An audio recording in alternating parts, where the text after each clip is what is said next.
Kill white. You gotta fight for your right. I was born in the USA. Burn, baby, Power burn. to the people. Yeah. Yeah. Bird, baby, bird. Don't ask what your country can do for you. I have a dream. If voting kicks ass. You kick ass, and we kick ass. Mr. Farley, exactly how high were you? Kill Whitey. Oh, no.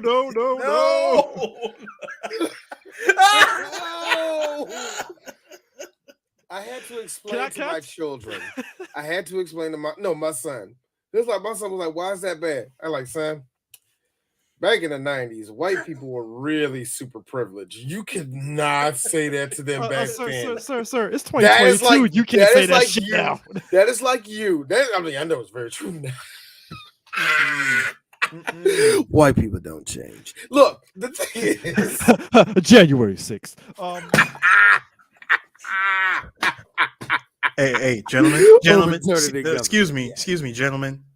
Say her name. Do you know? Ashley Babbitt. Do you know? Bang bang. Do you know that I was getting I was getting rammed in the back of my car in Gran Turismo because I had on the back in there hashtag say your name. Now I had that up because I'm talking about all the beautiful black women that passed that got killed by cops. They just started ramming my shit. I'm like, what the fuck is going on? Dude go in the comments and said, hey, that bitch got what she deserved. I'm like, oh my God. I'm thinking like, what the hell? You're like, yeah, she should have never ran the Capitol like that. I'm like, hey, yo, bruh, I need you to research that hashtag. Boy, I'm about to take it off of every car I got it on. I'm so mad. Hey, D. I hate you crackers for that, man. Hey, D. And this goes for you too, Chris. I think we could take it over. I think we can take over that building. Then what? Heads on pikes. Just zoomed in on my boy. All right. So today we had a very interesting thing that happened. We were supposed to be doing the cartoon Daria. What had happened was this. Me and Eris got to talking. We was saying, like, I'm trying to say what we're going to do today, yada yada yada. Eris said very bluntly to me, me being the voice of reason, D, I hate to be this person. It's almost insulting. Am I kidding? I love being this person. Like, yeah, I know, but it's almost insulting for that show to only get a 2-hour show from 3 Black Geeks and not go through all the episodes. First season deserves its own podcast in and of itself. That's what I'm saying. It deserves its own podcast. And, I married a girl who was half Jane and half Daria. So and also, I think I owe it to myself to go to that show because it actually not only shaped how I saw women I liked, but it also shaped, holy shit, this is all the late Gen Xers and all the early millennials like us, that is us. Yes. Holy crap. I don't know. You know what? Real quick, though, I feel Daria, it is us, but I feel we were in that weird transition where it was us, but then we also kind of formed into our own kind of voice too at the same time. No, but Chris, that's the whole premise of the show. The whole premise of the show, especially like going from the beginning of the show to the end. Season 5, yeah. Because remember, from 1997 to 2002, that was our high school year. Oh, yeah. And yeah, especially for us. And that's what I was saying. Like any Gen Xers that were in there and all the like early millennials is in that gap. You know what? Let's just go so far as to say 04 to the class of 97 to the class of maybe 04, 03. They felt all of Daria. No, I'm selfish. Fuck them. 97 to 02. All right. Fuck. 02. Thank you. Cool. I'm with you on that. But the point is, but I was it's like this. Like my wife, like I felt it. Hey, baby. No, that's cute. You graduated 05. Shut the fuck up. This show was done. The show had moved on. It was here. Yeah, it moved on. Hold on. The show was here for us. Sir. To quote Jay-Z, we're past that. Okay, we're past that. And I know what she's going to say, but I kind of represent. No, Quinn graduated 03. She graduated before you. You still are not in this. But the point is, it transitioned to this reunion. So this brought us to a good transition of talking about Black Sheep, which. So this is what we had to do. What happened in Three Black Geeks is what happens with us almost pretty much every year around this time of the year. No, we pulled that audible. Said 585, 16. I'm looking at Chris because he's fucking Jerry Rice, head down, looking up, ready. He's ready to go. Come on, D. Let's talk about this. I love Daria Morgendorffer, and I will bang Helen Morgendorffer. And guess what? I don't like Jody either, nigga. Let's talk about that. Here's the thing. And I'm look, and I look over, and I'm over there, 584. I look over to Eris, and I see Eris. Hey, D, look over there. That's a wasted potential. That's wasted topics. But Eris, shh, we can do Rocco. You'll thank me for this. Look, shh. We'll still do Rocco. We're still doing Rocco. But we need to go to Lawndale too. So we're making 2 trips. 2 trips, D. We're going cross country. Eagle 9! Omaha! Nah, but like I still say the best, the best audible. Before we go back to Tommy, before we go back to Black Sheep, the best audible ever was Jason Speakman when I had us do the Perfect Weapon. Perfect Weapon was one, like I said, that was one of the best audibles ever. We do this every year. Last year, what did we do last year? We had our audible last year was what? I forgot what our audible was last year. It was a good one too. So this happens to us. This happens to us, man. But we just gotta say, fuck it. Let's do something else. But Black Sheep was a perfect storm because this movie came out in '96, and the structure of the movie is surrounding a political comedy, essentially.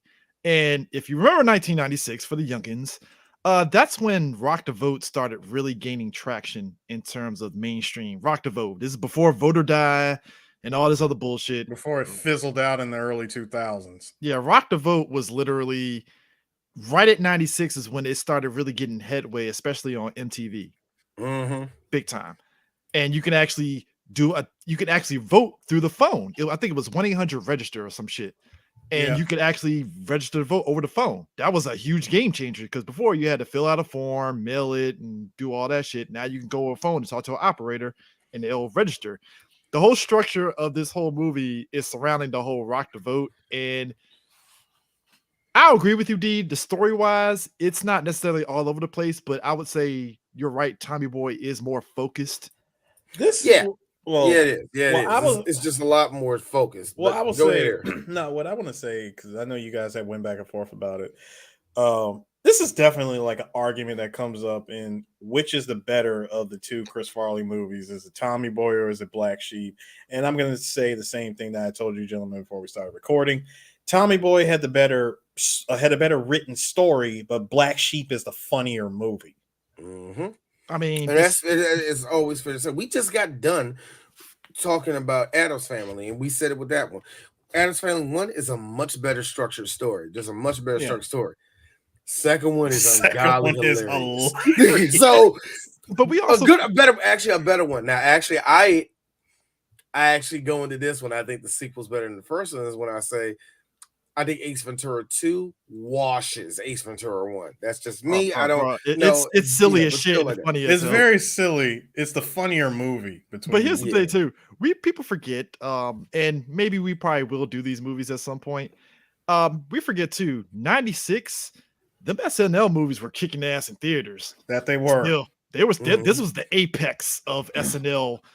What you had was a good batch of SNL actors that left, which was Chris Farley, Chris Rock, David Spade, motherfucking Adam Sandler, everybody else is Michael McDonald. Norm McDonald. Norm McDonald. Norm Norm Macdonald, Mike Myers was like pretty much on the tail end of basically leaving. Mike Myers was not. Mike Myers at this point was gone. He was already about to. So him and Dana Carvey were pretty much he was already gone. Him and Dana Carvey were already gone. Yeah, they were gone.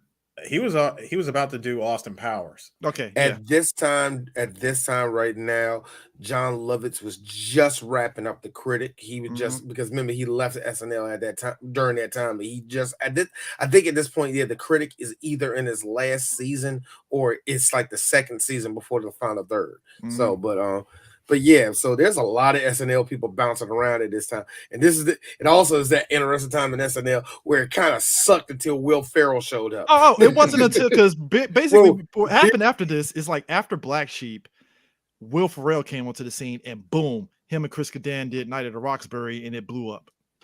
Yeah. It was that weird time where it kind of got dead over there, and then they showed up, and then they lucked out again where they had Tina Fey and Seth Meyers show up and actually right for the show, and they was that, you know what I'm saying? So it kind of SNL by all rights should have disappeared, but it stayed strong when Mad TV was body blowing them. Oh yeah, Mad TV.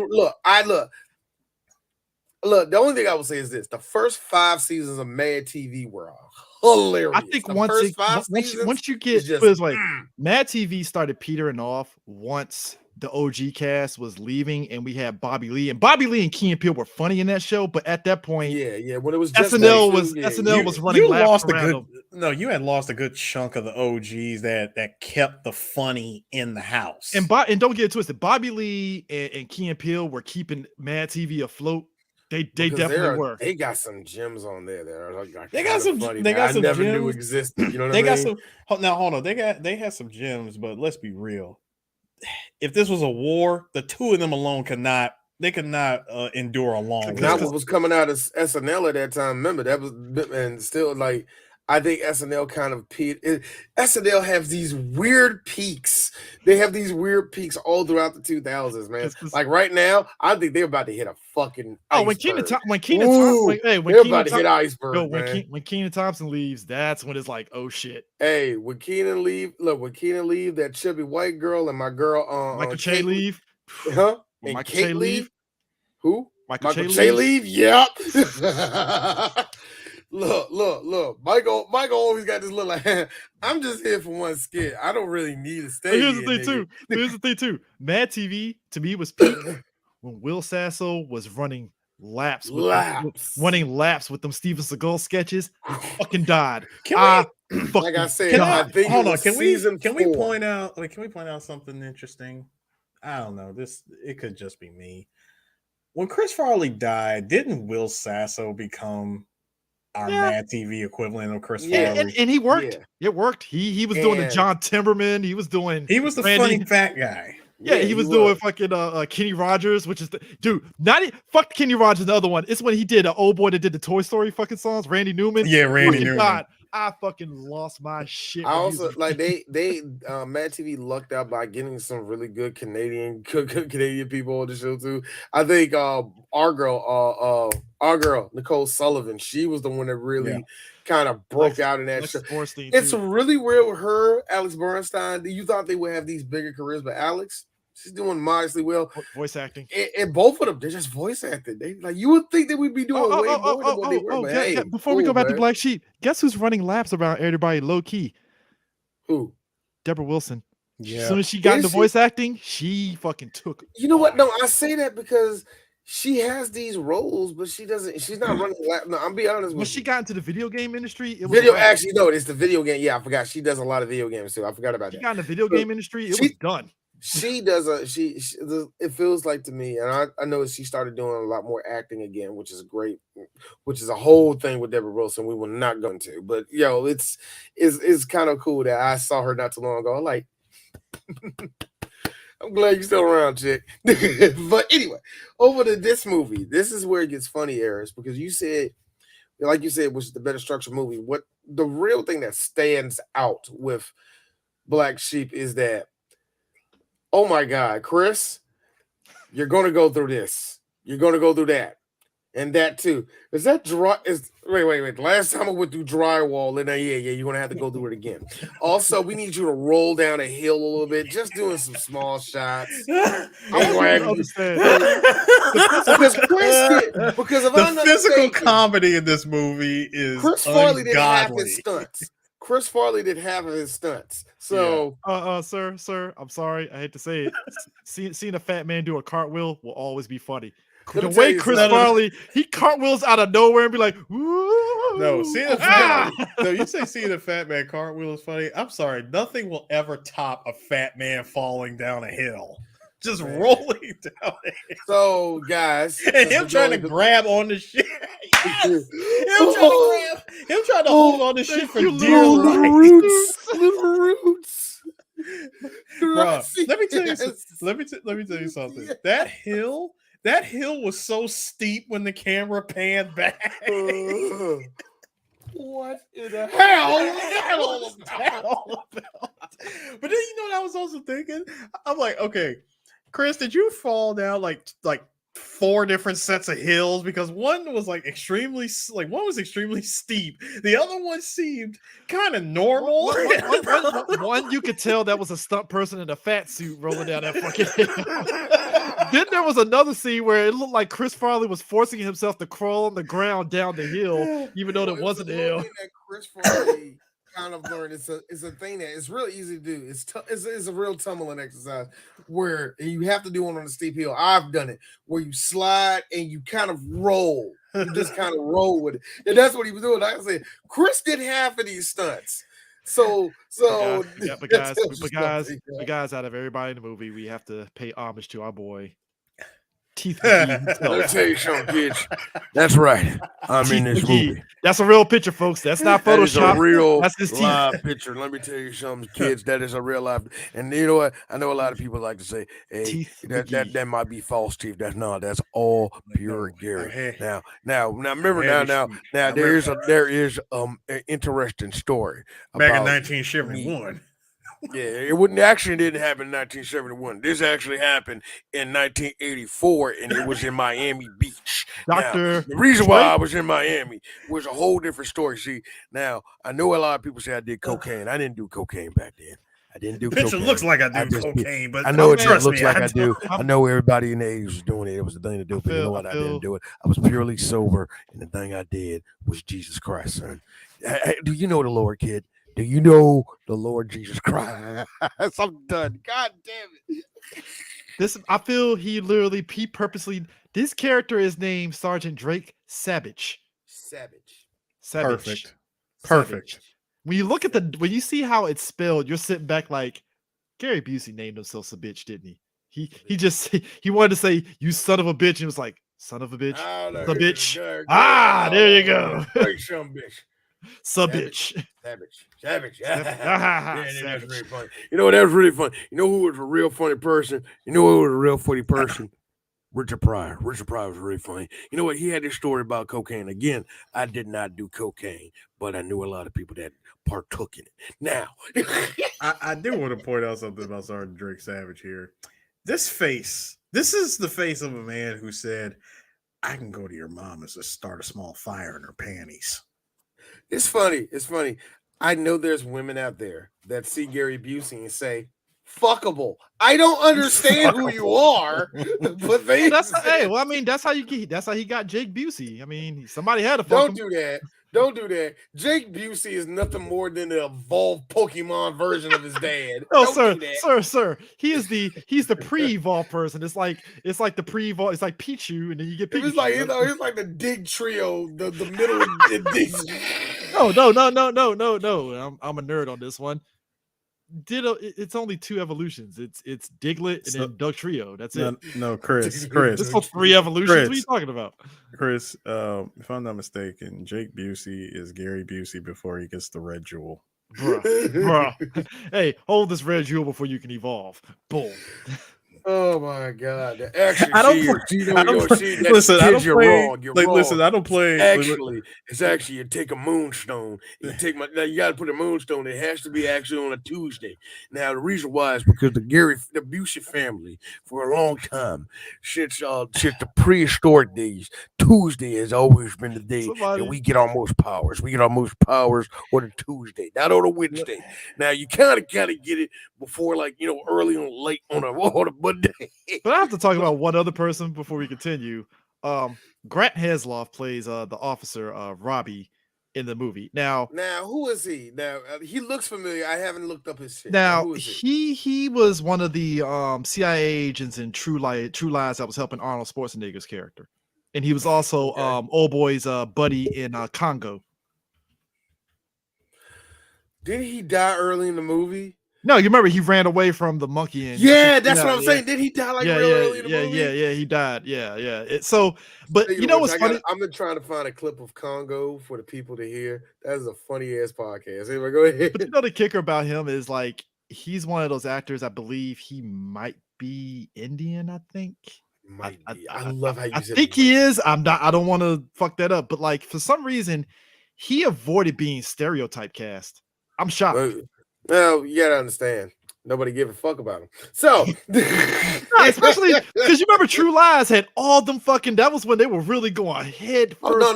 no. This is an action movie. You are a stereotype no matter what. But they didn't stereotype him. That was the crazy part. See, in comedy films, you can kind of dodge around your stereotype by being funny or being non-existent in the film.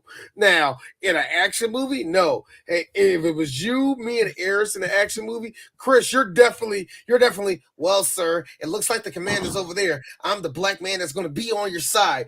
Eris was like, oh, Lordy Lou, we shouldn't be here. Me over here, I'm here to kick ass, nigga. We would be those stereotypes. Oh like, yeah, Eris, I don't think you be Lordy Lou. You be like this. I have a wife, man. There's a movie that I feel that would be my character. There's this movie that came out. It was Donald Sutherland and Jamie Lee Curtis. It was called Virus. Very weird science fiction movie about how a lightning strikes a fucking Russian boat and all the electronics end up coming to his own, and it has like some little killer AI that starts turning people into robots. Very weird movie. Point is, there was a super smart black guy on the boat that by the end was like, yeah, I did 6 years at Princeton. I'm an electrical engineer. I'm getting the fuck off this boat. And I'm like, who wrote this movie? I'm not saying it's not possible for a brother to be an electrical engineer to get himself off the boat, but I think it was Virus. Wasn't that the black dude that died early in the movie? No, he died later in the movie because he made like a bomb that could blow up the boat. Exactly. And I'm like, all right, that's cool. You use your electrical engineer to do it. And it's like, oh, and he's dead. I'm like, brother can't survive. Like, I'm sorry, Eris. Did you actually give me these vibes? I can't hold it. Y'all really do I really got to be Joe Morton? Hey, no, Eris. You famously, and I forgot what episode 3 Black. Yes, built an escape pod and got killed. Thanks you. And now I remember that movie. Like I did what, D? You are no. I forgot what movie we were talking about, but you did a full stop. Like no. I forget. No, we were talking about. It was when it was Deep Blue Sea. Okay. And in the beginning, we were talking about how scientists mess up shit. We were like, black people didn't do this. And we was like, Baxter Stockman, this and that. And then Chris was like, the black person, the doctor, in Terminator. He was like, no. Dr. Miles Dyson did not hear you. It was like a full FU stop that you did. It was so funny. I gotta go back and listen to that one. That was funny. But the point is, not hear you trash his name. But the point is, I think it's interesting. Like when we look at this type of movie, the amount of people that's in this film. Like I said, we talked about Gary Busey. You got Tim Matheson in the movie. He's always been, again, he's a character actor. He's never really been like. I mean, would you say he had like a big career or just kind of like a steady career, pretty much? Tim Matheson. Tim Matheson is who you call when you can't is what is like TV character actor. He's going to be in this film, of course he is. I remember, I remember he's him. still working. We need somebody to be mid-level. Can you be mid-level for us? I mean, he's still working. Dude was on West Wing. He's in Virgin River. He's a consistent actor. Like he's even in the freaking Fast and Furious cartoon as General Dudley. That is let me tell you something, folks. Those type of cartoons, those are like layups for actors. It's like, hey, what are you doing right now? Do a voice actor in the Hot Wheels Highway 66 race. He's not wrong. Dude, dead serious. You look. He's not wrong. Look at the casting list for those movies that popped up on Cartoon Network that come on during the middle of the day, and you'll be some actors that you haven't seen in years that they'll put in there to do voiceover roles. Fucking Scott Bakula playing Hot Rod. Hey, CJ, he was also Jarvis in Batman Brave and Bold. Yeah, so it's like you put him in those situations. It's like, all right, cool. Like you know, you got him, fucking Bruce McGill. We talked about him in this podcast before. He's another character actor. Christine Ebersol, she's another character actor. Like it's a lot of people in this film you've seen in the movies that pops up in different ways. Even old boy from the fucking what's his face? From the American Pie movies is in this film. Chris Owen. Yeah. This is like it's I forgot he was smoky doopy. So the whole crux of this movie is Chris Farley plays Mike Donnelly, brother of Governor Al Donnelly, and Mike Donnelly is basically the brother that means well, but he fucks up in goofy ways all the time. He means well. No, he's a fuck up. There's no way of getting up there. He's endearing. Up. He means but well. Here's the funny thing that gets me. Despite that, he has a respectable job working at the rec center, and all the youth knows him, and all the rest of that. And I'm thinking at this point, oh, so he's one of those white boys in those towns that are actually untouchable. Why does everybody hate him again? I mean, like okay, so no, not to mention when you watch him throughout this movie, how many jobs does Mike Donnelly have? Because we've seen this guy working. He was a mechanic. He works at the fucking youth center. Get your house, nigga. Got a junky ass house, and I'm like, well, he can afford a house in Seattle if he got like 18 jobs and shit, you know. But like, what has me rolling is like the things that look at the DSP joke that just hit Eris on the forehead. The look on Eris' face like. Just go ahead. Like keep going. I'm DJ Sue intensifies. No, but what has me rolling is like okay, and this is where we're at. Stairs and this is how you don't play. Now, here's the thing. Eris should have never gave that nigga money. This is what gets me about the 90s is how we really demonize weed, because at one point Mike is doing what bros do, like, hey kids, what you doing over here? You smoking a little doobie? And he's just like, he's really like, yo, he's really connecting with these teenagers. Like, hey Chris, he just downed to 40 in front of those kids too. He really did. Yeah, he did. He's a bro. Mike Donnelly's a bro. Can we also say drink, get snort, and the thing of it is, party with you. And the thing of it is, it's the most goofiest shit ever. But again, we're in a mayoral race, and in politics, any small thing that you do, no matter how innocent it is, it gets amplified as the worst thing ever. Frame for what it is. In 1990s, now, hold on. Everybody thought weed was bad. That's now all. Hold on. Yeah, If this it's a was very special episode. Now, of course, this is the 90s where stuff like that, oh yeah, that ruins your campaign. Somehow that shit works in 2016. Somehow now you could say full on with a country we are fighting with. I think Putin did all right. Hold on. How do you get away with that? Actually, the one and only black man that's Teflon, Barack Obama has whole ass t-shirts of him smoking in fucking college on a t-shirt, and he still got elected. Hey, look. Check this out. The best one was that image, and you and I always crack the fuck up at this one, CJ. The one with him with the Mexican gang. Man. Yes, it is Photoshop, but fuck it. We'll roll with it. We'll roll with it. Nah, the one look. So You don't understand. Anyway. I thought, look. I thought that shit was so real. I was like, damn, Obama really gang like that? Like, all right, shit. Nah, the one that caught me, and it really didn't catch me for 2.5 seconds, is when Obama had his head turned. He had like he was doing like that, and they made that mark in his head. I'm like, that's not real, is it? That caught me for 2 seconds. Actually, the one And I that love the caption they had. Nah, me and Michelle ain't talking no more. Nah, the one that got me though. This is a recent one. You know, and I think y'all saw it. The one where they took that picture from when they took the picture from backstage when the Migos and them were rolling dice and shit, and they did the cartoon where it's Barack standing in fucking Quavo's place with Michelle behind him and shit, with the money in his hand, and it's Martin Luther King rolling dice and Malcolm X rolling dice, and you see everybody in the background. I was like, "Yo, niggas, take markers away from nigga art, all right? Hey, That's you know nigga art. Look. Nigga art gotta go, dog. Hey, that's just as worse as the fucking Malcolm X throwing Martin Luther King the alley oop with the cops in the court. I was telling this to y'all. Look, say what you will about your favorite character of My Hero, wearing Supreme. Say what you will about Sailor Moon wearing a Gucci dress. Say what you will with Chi-Chi giving Gohan cornrows. Say what you will about all that. Why am I seeing Rosa Parks popping her pussy on the dance floor? Why am I seeing Frederick Douglass and Harriet Tubman with a picture like his hands over her like they a couple or something? Y'all niggas need y'all markers.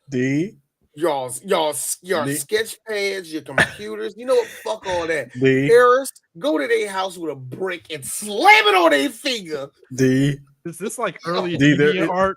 No, there's another one. There is another one. On a very special episode of Dancing with the Stars, I know for a fact we have seen Mary McLeod Bethune tap dancing with Mr. Bojangles, the bees and cornbread.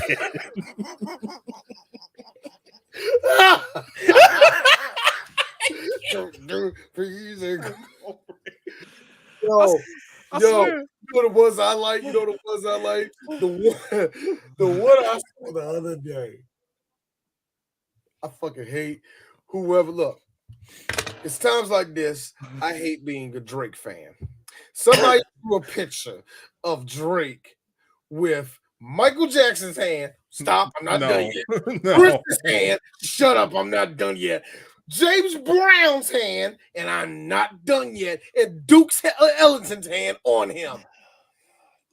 It's times like this I don't like Heartbreak. It's times like this. Was Michael Jackson? I don't like that. Was Michael Jackson? Because of y'all, not me. Was Mike? Listen, just quick question, D. Was Michael Jackson's hand? Was it the glove, the sparkly glove? Harris, I didn't look hard enough. I wish I did because I hope it was. See this shit? See this shit? You see this shit? You see this? You see this? Question. All right, no. You niggas, we're here. You know what? Black Sheep, thank you. You brought us to this. Let's talk. You know what, Harris? I've been asking myself this question for years. Do you know who Malcolm Shabazz was? Do any of you niggas know who Malcolm Shabazz was? Do you know any of that? Do you know any of that? That's all I want to know. The civil rights ones. The civil rights ones. With no Nike swoosh because they racist. Two things. Also, look. I'm not saying that Malcolm Little didn't have handles. He probably did. But the part I have a problem with is Dr. King. He clearly ain't ready for the ball. Now it's time for D to be deeper than this. So the cops still gonna shoot them when they're gonna make the dunk, right? So like can't. Somewhere in the United States, somewhere in the United States, a nigga got this plastered on his living room wall like he did. You know it. Somewhere this shit. Somewhere on a brick wall. This is a mural. Philly. Philadelphia. I'm sorry, Charlie. I know you're near Philly, but I'm sorry. This is Wait, somewhere. I got a question. This shit is over at the Okay, Rucker. okay. I see. I saw an extra foot down there. I was like, wait a minute, what am I saying right now? Oh, that's the cop in the air with Trying to block Mr. it. X. This I'm man, like, the cop fell for the so- okie doke. So it's like The point is politically, Black Sheep, all the stuff that Mike Donnelly does is the funniest shit ever. Like it's not as egregious. Nowhere near as egregious. A lot of this shit on some Bob Ross were happy accidents. I mean, look, this is the Oh my God. this is the face of a man that's trying to get his brother to win a campaign. All right. Also, if I may, that moment right there, Chris, can I please? Yes, do the quote, please. All For right, the love of God, I need to love do it. it. Hi there. This is Mike Donnelly. I work over here at the recreational center. To be honest with you, I pretty much run the place. Is this Pat Giles? Good. Hey, hope everything is going great in your fine town over Avery, Edward. Yeah. See, the reason I'm calling is because I want to tell you a little about the candidacy of Al Donnelly. Al Donnelly is a guy with a dream. His dream is to become governor of this great state of Washington. Hell, every guy's got to have a dream, all right? Between you and me and the wall over here, that says I had a doozy myself last night. Get this: a corn-fed harvest mouse, a hooker, a nun, a Flemish peasant woman, whips, chains, whistles, yo-yos, a circus midget, my grandmother riding on a bicycle gives me the finger, and a duck. Now, I don't know. Are you crying? Oh, my Lord. I am sorry, honey. Please don't. Could you get your daddy on the phone? No, don't hang up, please. The pause when he's like, "Are you crying? Oh my Lord." I said, "Are you crying?" I had to mute myself because I always love when he says corn-fed harvest. When he said my grandmother on a bike giving me the finger. And a duck. Chris Farley has a way of doing those kind of things that nobody else can say. And it's funny because, again, when he said, it goes from him laughing and immediately 180 to, are you crying? Are you crying? Are you crying? Oh God. Oh my Lord. Sweetie, can you get your daddy on the phone? Sweetie. Oh my gosh. But like the whole time this is happening, like he's literally trying to help his brother, and the mayor, the former governor that he's running, Al is running up against, the current governor that Al is running up against. She's pretty much the swarmy, corrupt governor that's trying to find a way by any means to hurt Al's running, because Al at the beginning of the movie has a lead on her, pretty much. So you know what? Deez is going to be funny with it. Hillary Clinton. She's clearly the Democrat. Minus the corruption. Do you really think? Minus the corruption, nigga? Do you know Hillary Clinton? Minus the no, hold on. Wait. Stop. Chris, first of all, yes, she is Hillary Clinton. Half the E. No. Actually, no. D. We don't. This isn't 2016 Hillary. What you got was 08 Hillary. No, not 08. No, yeah. 08. No. 08 Hillary will be in Congress. 08 Hillary when she was being fucking diet racist towards Barack, and I'm like, Hillary. No. This ain't gonna work. This ain't a good look. Ain't the move, Hillary. Good old. This ain't the move. I'm sorry, no. This is 04 Hillary Clinton, when Hillary Clinton had her handles. She made an all-star game. She was a part of Congress and stuff like that. Somebody tried to go low on her. That was her year. That was like LeBron going to that was like LeBron when he won the ring down in Miami. Hillary Clinton. That's what I'm saying, man. So she was already on her game. No. Little do you know, you come to find out that all that shit you just said, you come to find out that that was really just a late summer single with features. What you find out with this lady is that she is just you know what? I don't know why we're doing this. Everybody's a politician in this. Everybody's full of shit. Why are we doing this? Anyway, this lady is what people thought Hillary Clinton was, the most egregious person ever, and it's like, nah, she wasn't. Really. No. They don't think this about Hillary Clinton. The stuff they think about Hillary Clinton now contains aliens and a whole lot of pedophiles. I mean, we saw as much. I mean, because everybody was like, "Well, I'll give you a vote for Hillary or Trump." You know what? I like that guy, Trump. What's the worst that's gonna happen? 2 years later. No. I hit up 5 hours later. COVID. Fire everybody. Everybody start coughing in these cups. We're gonna make COVID. That's not how it happened, y'all. That's China. not how that happened. China. China did that crap. You know what China said? All right, so check this shit out. Let's just do it to that one town. They ain't gonna be that bad. I will never. We did this shit before, nigga. I will never forgive Trump in 2019 saying, "COVID, we'll be fine." 2 months later, shit. I'm mad that no. Here's the only thing I like. My favorite was springtime. By summer, it'll just go away. That shit aged like the worst. That shit aged like fucking. That shit aged horribly within 2 weeks. This man gonna say this shit like 2 months before summer. Talking about by summertime, it's just gonna float away. Like it's literally like you can legit see COVID float away. Dude, but the governor in this movie, she was really like a mustache twirling villain. It's like are you that horrible of a governor that Al literally is whooping your ass in the fucking polls? Like, just everything that you're doing is just like, hey guys, I'm cutting this tree down. Am I great? No. I like you because we should cut that joke. No, great rebound. Not falling out. Don't ever tell anybody that your job is easy. Great comeback. Yeah. That is excellent. Oh my God, it's going the other way. I like how Newswander and her are walking away. She was like, "Oh, thank God there was nobody there. You're fine." No, for real. But here's the funny thing. I think all politicians got to play this fucking I just think that politicians, if all politicians, no matter how good they are, how trustworthy they are, where they're at as a politician after so many years is so far from what they were when they came in.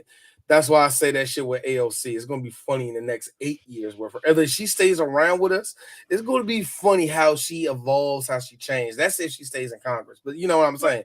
It's just so funny how I bet when she came in there, she was bright-eyed. I'm going to do this. I'm going to do that. And now she's about to go in the third term. And at this point, she's like, oh, fuck half these people. It's like cheap. You know what I mean? It's literally like what I always tell folks. Man, listen. I clicked on this because I just want to answer Darius real quick. So Darius, what's the worst Trump could do? All right, I'm not going to get super political because 3BG. No, this podcast is we do not go into politics. But I'm going to answer it. I'm going to answer it. To be fair though, before I let you continue, we are on the right side of history. Continue. Yes, we are. So, you worried about that? Watch this shit. Hey, y'all, we are against Burner. I wish I got something from The Simpsons where it says we'll be right back or some shit like that. The little dog with the cord in his mouth. I need the drunk mouse. Anyway, no. What's the worst? What's the worst Trump can do? January 6th or COVID? All right, two things. COVID was like failing an open book test in his case. January 6th, he could have just not been on Twitter. Now, me answering those two things is how he could have prevented that. The worst, I will say, was definitely January 6th because he already knew he was out the door.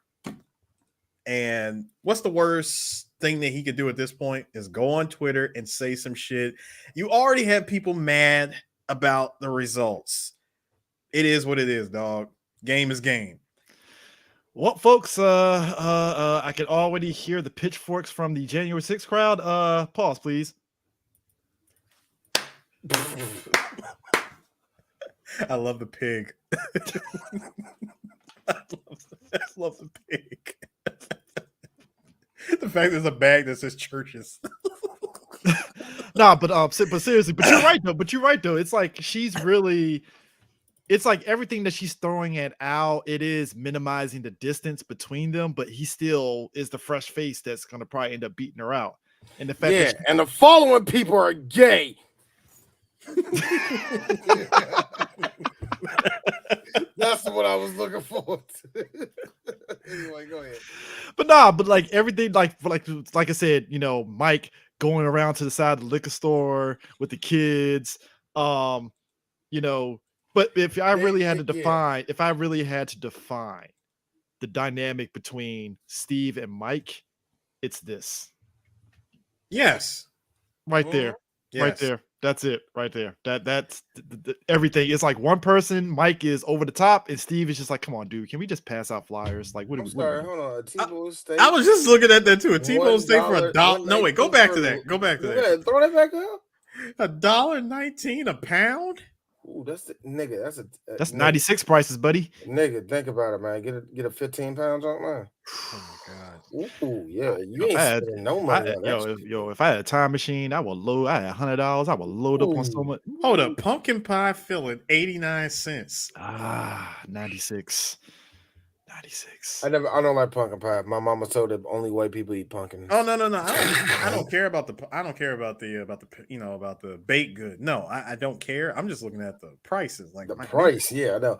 Oh, I see potatoes over there. Is that potato bags? 15? Hey guys, Hostess cakes were also 25 cents. What's the point of all this? That they were 25 cents. Probably. How much they are now? 50. Sometimes 75 cents. Sometimes a whole fucking dollar. No, hold on. If you go sometimes a whole fucking dollar. You go to the harbor, $1.25. You go to St. Elizabeth's over on the Coast Guard building and go to the vending machine, $1.80. Go to Wawa, $1.05. Not enough to feel the sting. But you know, it's a good taste. Hell, after we finish recording tonight, I might go to a Wawa and get one. Hold on. Check this out, y'all. So y'all fucking shit up. The 7-Eleven outside of a convention. Man. $8. Oh, you mean we know this very much. When we went to San Diego, we went to 7-Eleven down the street from the fucking convention center. I was like, man, these prices are way better than the 7-Eleven right there in downtown. I'm just throwing this up here for Chris. I don't use coupons. Get that shit out of my face. That shit was given to me in Wawa. Nigga, I don't use coupons. That's beneath me. Here's me, nigga. I know. And excuse me, I'm gonna use my McDonald's app to give me some. I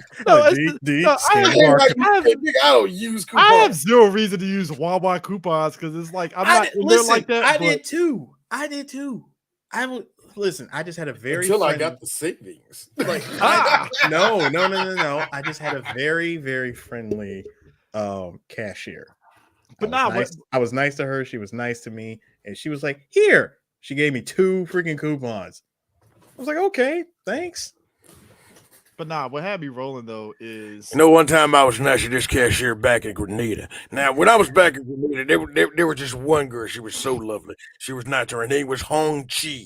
Hong Chi, that was her name. Now, let me tell you something. When you just say she could suck a golf ball through a hose, let me tell you, it wasn't a golf ball. Try 5 of those. Try a whole fucking football. Now, what was I talking about? Oh yeah, customer service is very good for everyone. What happened was after that whole shtick with like him with the kids, typical white people were like, yeah, the community center fired me. They said they can't be associated with anybody that's pushing drugs. And I'm like, what? No, they just can't be involved in anything that has anything to do with a scandal, especially when involving kids and drugs. I'm like, yeah, that is grounds for firing your ass. I mean, I guess, but that is kind of par for the course, nigga. I mean, I guess, but it's like, what the fuck? Like, really? Like, don't say what the fuck, really, Chris. You're still thinking in 2002, 2020 terms. Think about it. It's back then. It's back in the 90s. Bop was still on the radio at this point, nigga. What the fuck makes you think that Mary Jane was seen as a good thing back then? Hell no. Remember, niggas was still getting locked doing fed time for this crap, nigga. This was 3 years after we were all of us were called super Do you know predators. that weed didn't come? You know, cops really didn't be cool with weed until about the mid 2000s, and even then, that was still sketchy. And it mattered what part of the hood you was at. So, like I said, Christopher, stop thinking today. And it mattered, back and then. it also mattered what state line you happen to have been driving over. And even if you in a hippie fucking state like Washington State, it still didn't matter because we weren't legalized over there until the late 2010s. But here's so the kicker don't about start this, that. sir. Early 2010s. You invoked Bop, and as much as Hanson loves to deny it, I feel one of them regrets that fucking song. I think all three of them do. I think they You think all so? do. Actually, no. I think all three of them. No, I think all three of them do. There was a lot of grown men. Anyway, it just got really dark. Yeah, because right around the time we graduated, you look, 9/11 happened. Hanson's career. Yeah. They were done. Bop wasn't helping fucking 9/11, was it? No, Nope. it was not. Look. I tell you this right now. Hold up, when fight music doesn't help. Hey, them planes hit them towers. Everybody was like, "Fuck Hanson." I like how I remember. Fuck being happy. I remember DMX put out Great Depression, and all these fucking writers was like, "The Great Depression, you're trying to depress us during 9/11." And DMX like, "Nigga, fuck you! I was just making an album."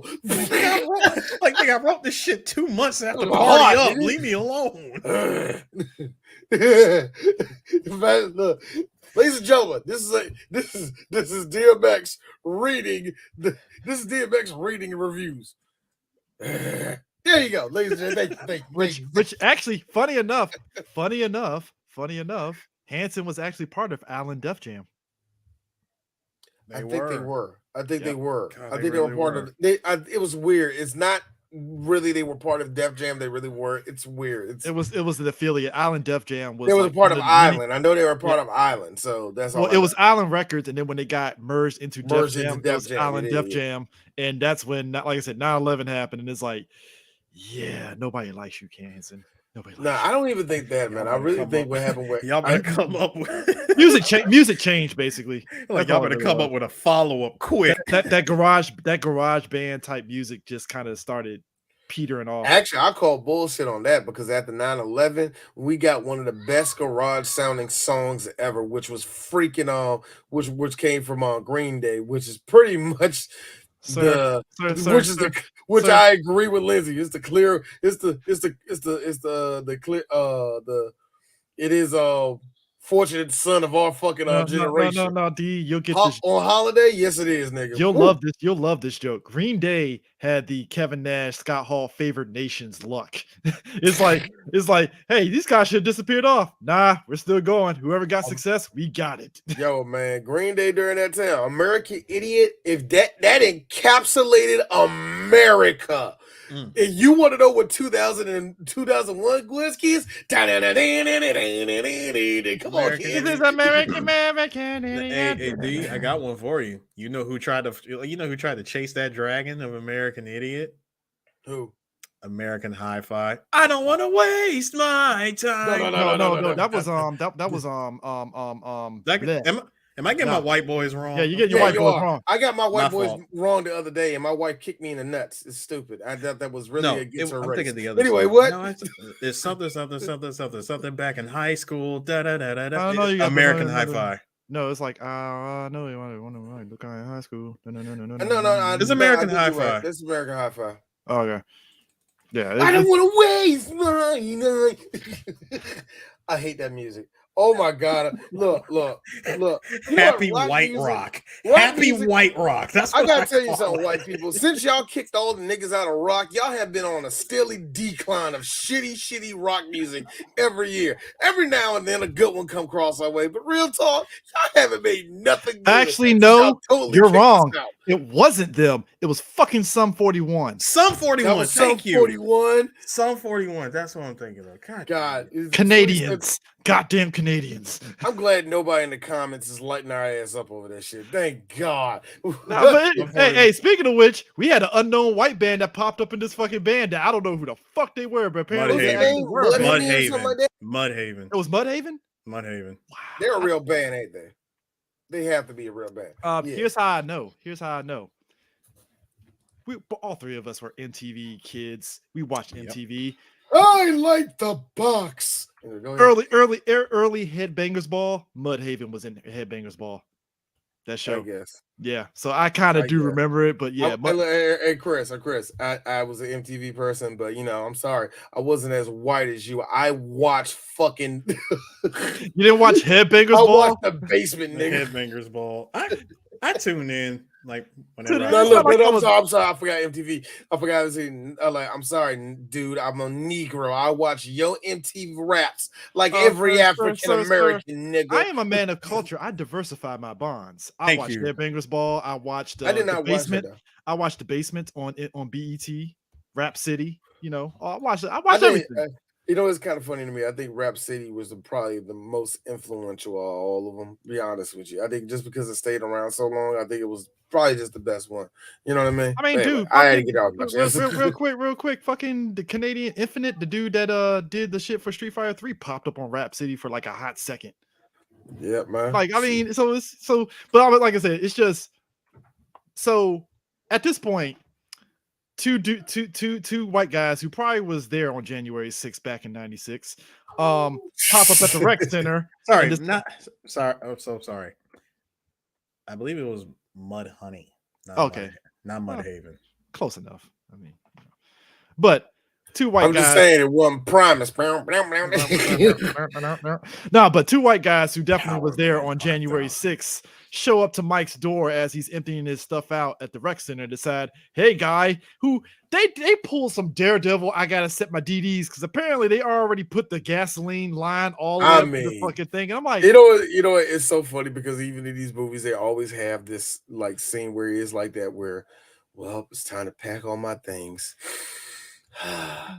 And it had that type of moment just to speed into the oh my goodness, something's happening moment. They light up a match and just lay it on the ground. This dumbass picks up a whole ass garbage truck. Oh!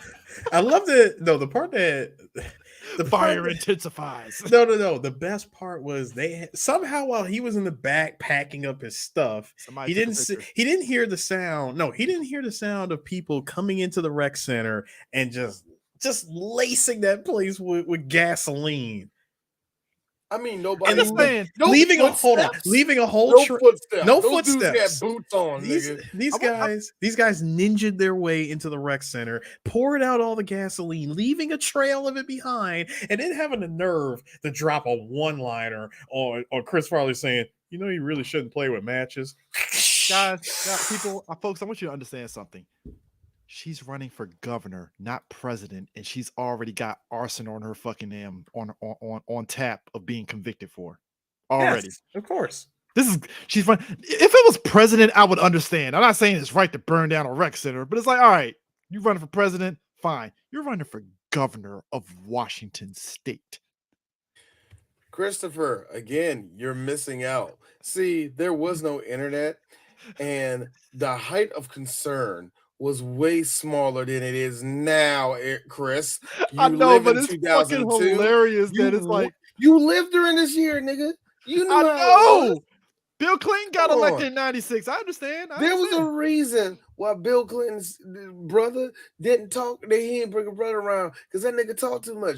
His brother was redneck. I know. Look, Bill was the one that went to school. His brother. What you mean, Bort from the fucking Treehouse of Horror? That was up in the fucking. No. Remember, Bort was the good one. Remember, he made a pigeon rat. Made a pigeon rat. I made a pigeon rat. How about? That's still one of my favorite lines of all time. I like how Dr. Hibbert, who was pretty much an anagram for Bill Cosby, was like, "Wait a minute. I think I made a mistake. Bart was actually the bad one." He's like the line was the evil twin was and has always been Bart. I like how Bart was guys. Come on, y'all kind of knew this, man. Yeah, you kind of had to do it was me. I'm like, Bart, let's be real. You haven't Bart, let's be real. You haven't done bad shit since season 3. Hey, look, and again, Eric, you invoked one of my favorite lines. I mean, we're Chris. You invoked one of my favorite lines because you mentioned Dr. Hibbert. Dr. Hibbert, I think it's conjoined twins. And hillbillies want to be called sons of the soil, but it ain't gonna happen. Ain't gonna happen. Actually, the best one ever. Eric Shearer does a good black man. I don't care what anybody says. The best one, and it's the one with all the side story. Is the one where Bart was going for Boy Scouts and he got the knife. Hey, guy, good thing I got my trusty pocket knife. Back away. Thank God for the knife.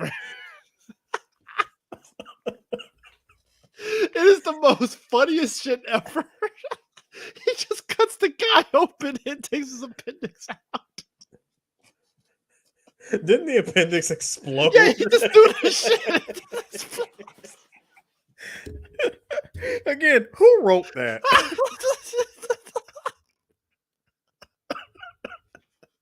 Yo, he chucked the shit. That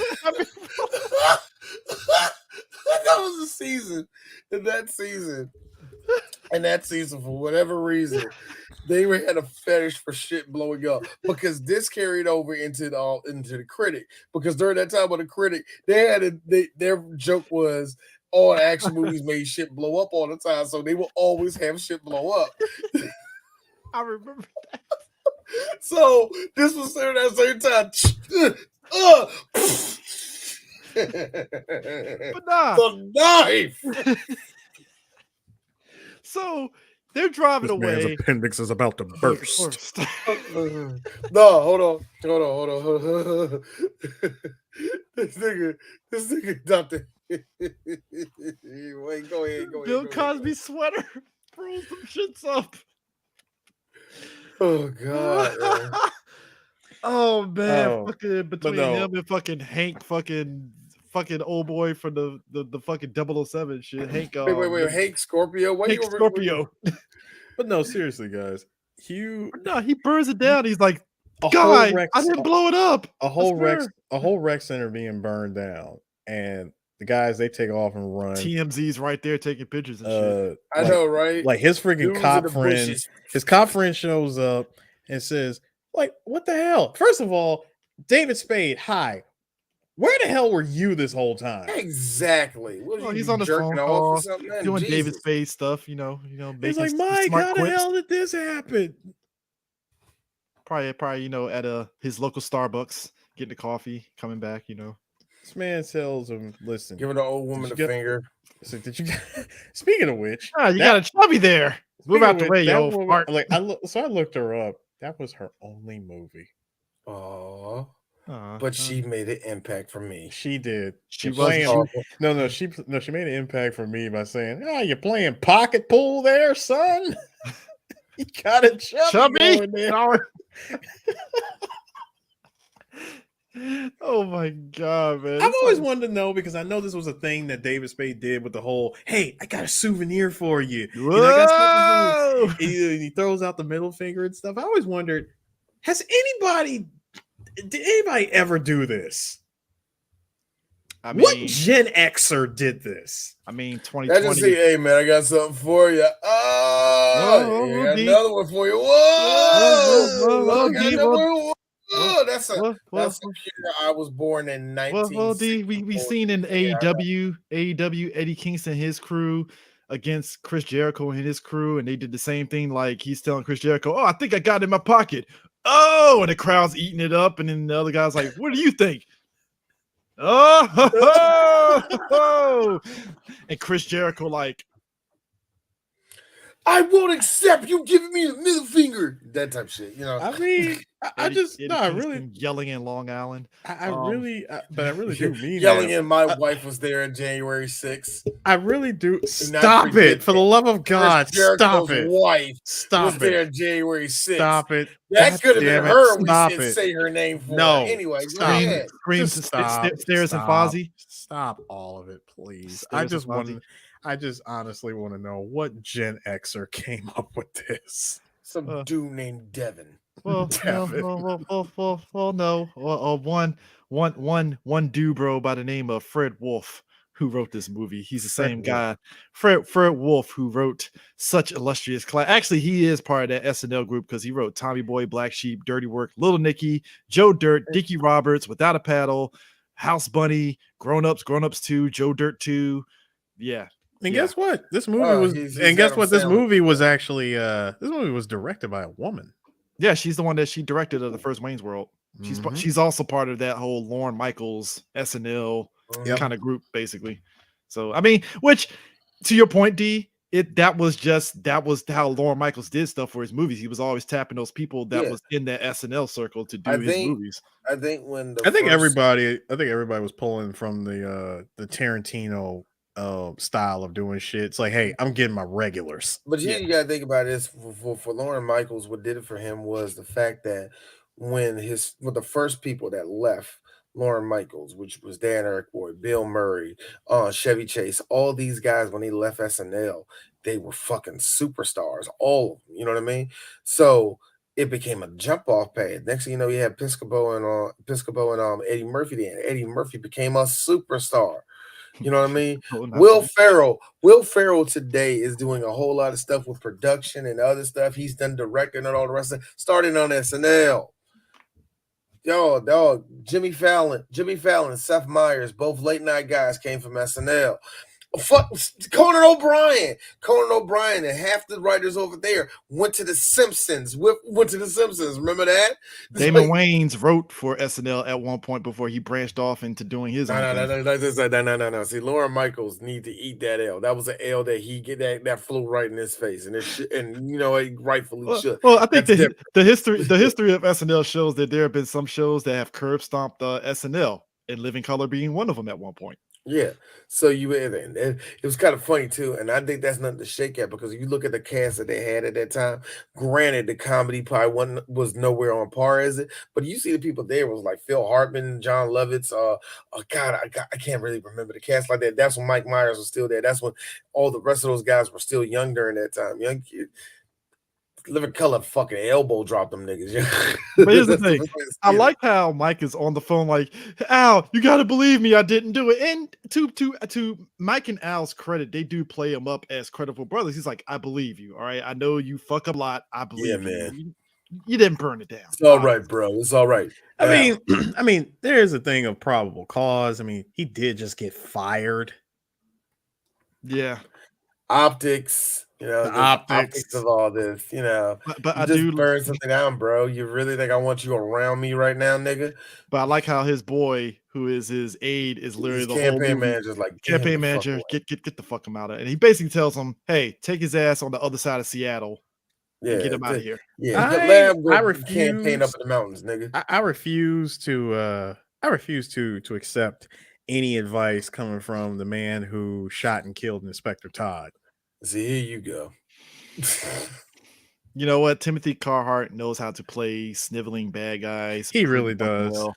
He looks like a dude that shoots somebody and made that little like that.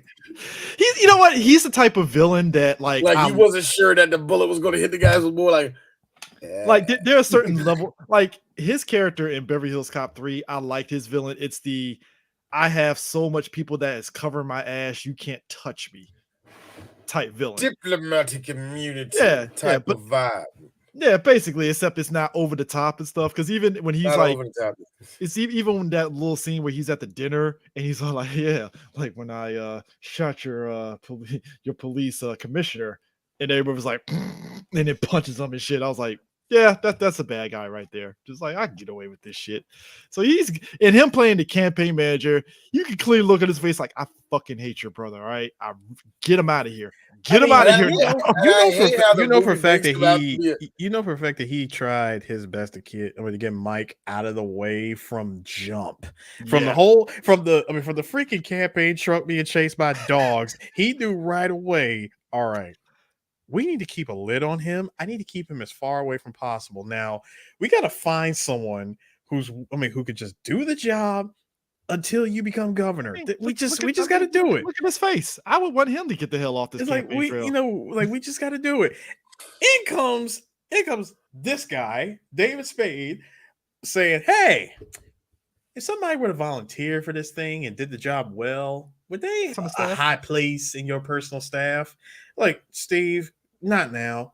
Hey, yeah. He or she could do that. I'm your And man. I love by the way, I love the way the camera played with the idea of David. Making it look like David was driving the car when he was actually just sitting in the passenger seat. That was a bit of a hook. You get that one. I like that. It just turns over and goes, and I am your man. I'm like, and he lived to regret that for the next 90 minutes. But they go to the mountains, and as soon as they get into the cabin, that's when we get. And again, it plays into the slapstick nature. There's a bet in the cabin. Question. Mm-hmm. Question. Mm-hmm. How did he know about that place? His campaign manager. No. That's what I'm talking about. How did the campaign manager know about this place? It might be his place. There's a dead hooker in My the man woods. said the first thing There's he a said. dead hooker in the woods. The first There's thing a dead hooker in the woods, and the ghost comes out at night. The first thing he said was, "We got to get him out of town. Like, we just got to get out of town. Look, I know a place far out of town." And I'm like, okay, bruh, you're the campaign manager. What the hell do you know about this place? I mean, because there's a dead hooker in the woods. There's a dead hooker in the woods. Dead hooker in the woods, and that ghost goes boo.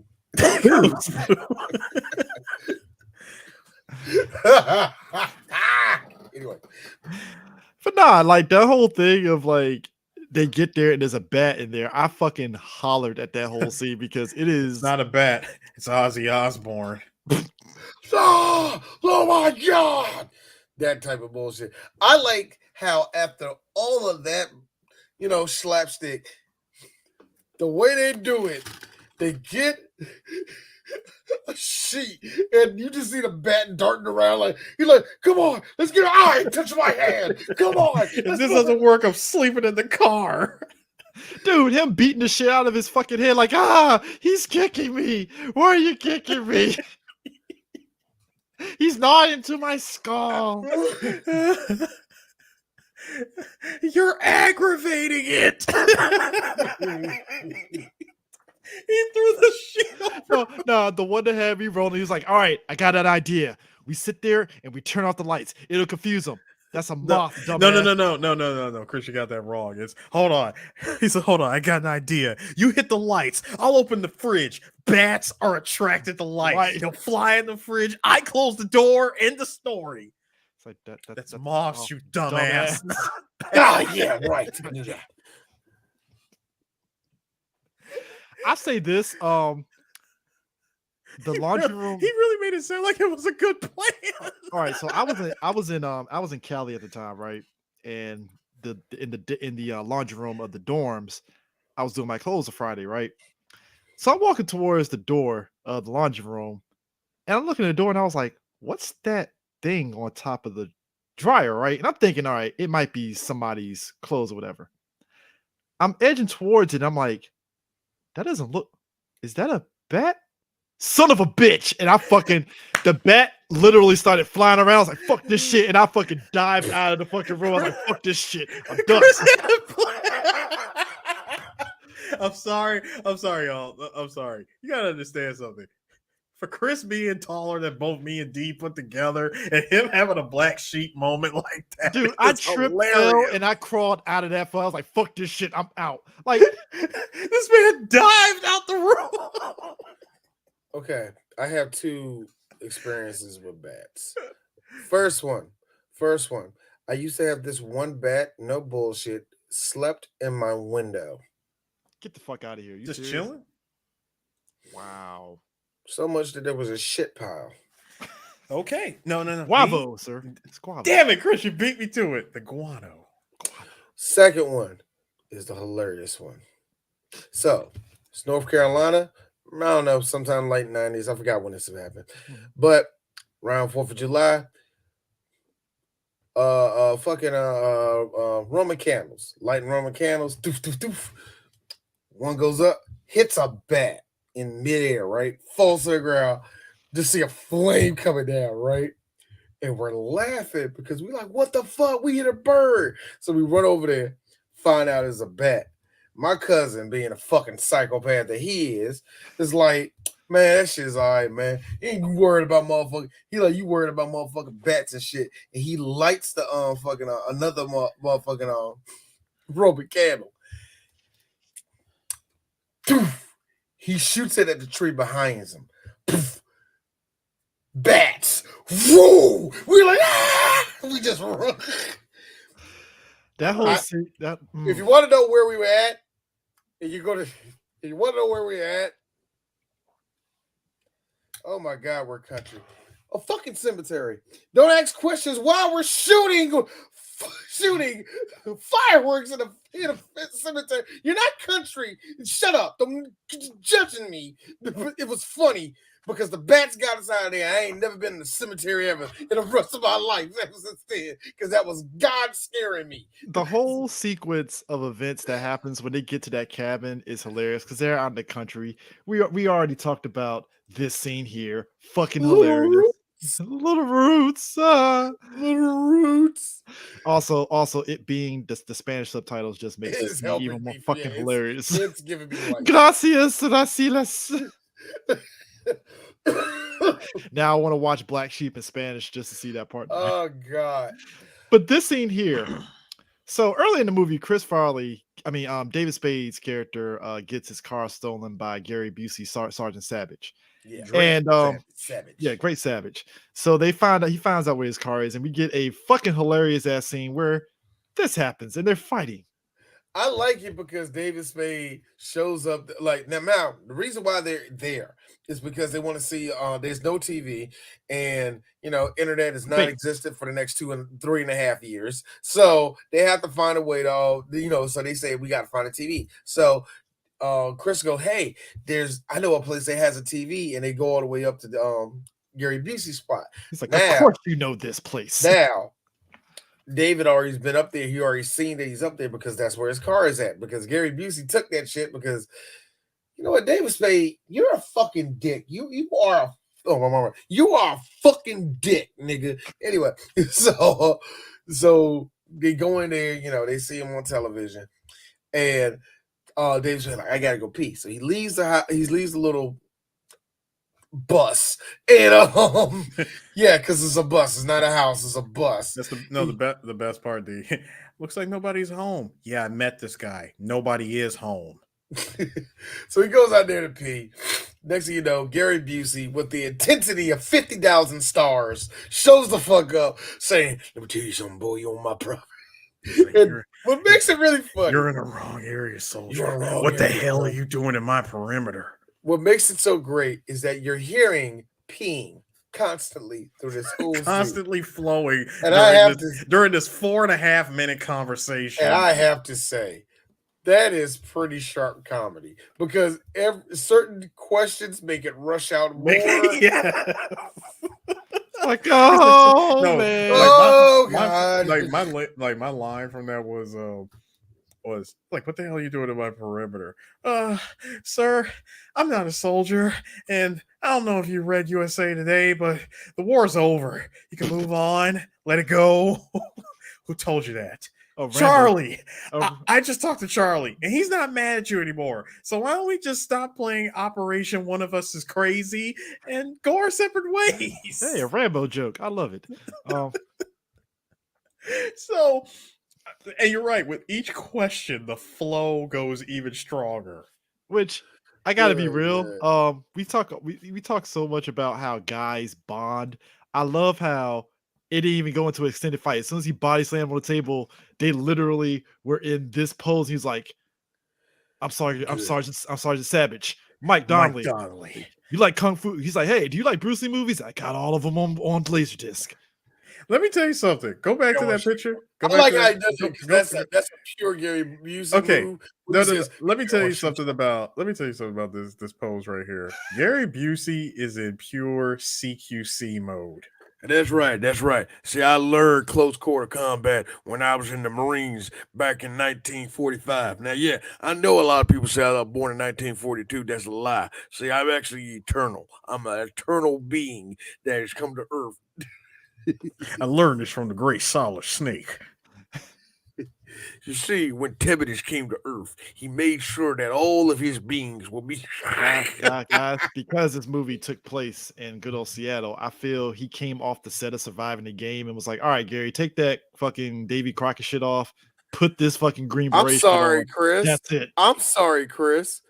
Gary Busey was just walking outside like that. Hey, Gary, you're actually in the costume. Hey, you want to be in a movie? You know what? Right now, son, I'm not doing nothing. I was just going out. I was just going down to the Walgreens. It was going to pick me up Not the wall. some old duel. It Hey was going to guys, pick me. what if Not the I was just going down to Walgreens. the Walgreens. We're going to pick me up some old duels. what if No, that As you D, know, what if old that D, bus duels what D, not D, D. You does got that. not have You got that any all the type. way wrong. You got that all the way wrong. You know for a damn fact he was not going to a Walgreens. He went to the literal general store. Thank you, thank you. bro, I was what if going to that the general store and get me some old duels. Now you what want to know if why I'm getting no duels? Because I'm going to try to mix it with some non-alcoholic? Zima and make it all the way alcohol. It's a possibility, son. This is this. See, I'm on higher. What if that bus was actually Gary Busey's actual house and he stayed like after You got it. like after Surviving the Game, he was like, I quite like You living in the got it. woods. Bitch, you said it. He just Bitch, you stayed said it. he stayed in Seattle You and was was like, I'm gonna right. live in the woods. I Gary mean, Busey what looked like a reason would he have to leave? Exactly. Gary Busey looked like a nigga that relished the thought of going to the woods and just living there for extended periods of time. Never know, I might go out there and talk to a coyote, make love to a wolf. It's Because what guys, every man wants. here's how 90s this is. That I'm giant ass glad y'all been question my bestiality right there, and that's actually all right. That's you good see on that y'all. you see that giant ass satellite back in the back. Yep. My Yeah, I aunt, love them. my aunt in good old Robbins, North Carolina, had that same satellite dish. That's how Kind of had satellite to dishes when were back in the day. you kind of had to when there was no straight up internet connection, and I mean not internet connection. I'm sorry, cable connection because back Because then they didn't there have no was cable actually lines out in bum fucking nowhere. it is the thing. It is the thing. Cable and satellite. There was actually fucking competition there. There was actually something there for the industry to grow until all the cable companies said no. We're putting Let us cable on the become one. grounds. Let us become one unit. Because here's the thing. Let's become a cast. A Comcast. Here's the thing. Like I remember my aunt had that satellite No, dish, right? I'm just a local cable company. Because No. those satellite dish, if it went out, you had to literally adjust it into a different coordinates Yes, in you order to did. get clearance. You had to face that to where the satellite might be bouncing that beam off. You know, you had to do that. Oh yeah, you watching a boxing match? Oh shit, why is it glitching out? Oh boy, we gotta adjust the dish. Oh mom, no. I remember my dad having us leave a fight before Tyson even got up there because somebody's whole shit fucked up. I do remember that once as a kid. I don't know who it was. Oh It man, happened. fan reunions when somebody was trying to watch the fight, it's like, yeah, let's just go to the fucking hotel and watch this shit. I ain't gonna be Fucked here. up. You know it's fucked up when you would pay the $50 at the hotel for the pay-per-view. Instead of staying at Earl's house. You know Earl's all right, man. But his Oh whole no, look, let's just be real. We love Earl, but his whole house smell like pee. We can't be him in oh, there, man. here's We'll try to try to watch the fight. Dogs running around everywhere. here's the thing. Because my grandfather's a G. All of us knew my grandfather would pay for that shit in his room, and we would all pile up in his room. And also because my grandfather and my great uncles, they had alcohol in there, so obviously everybody's up in the fucking room. And just like us niggas, we got the door open and it's party central at Hey, man, 11 what y'all o'clock at doing, man? night. Who fight?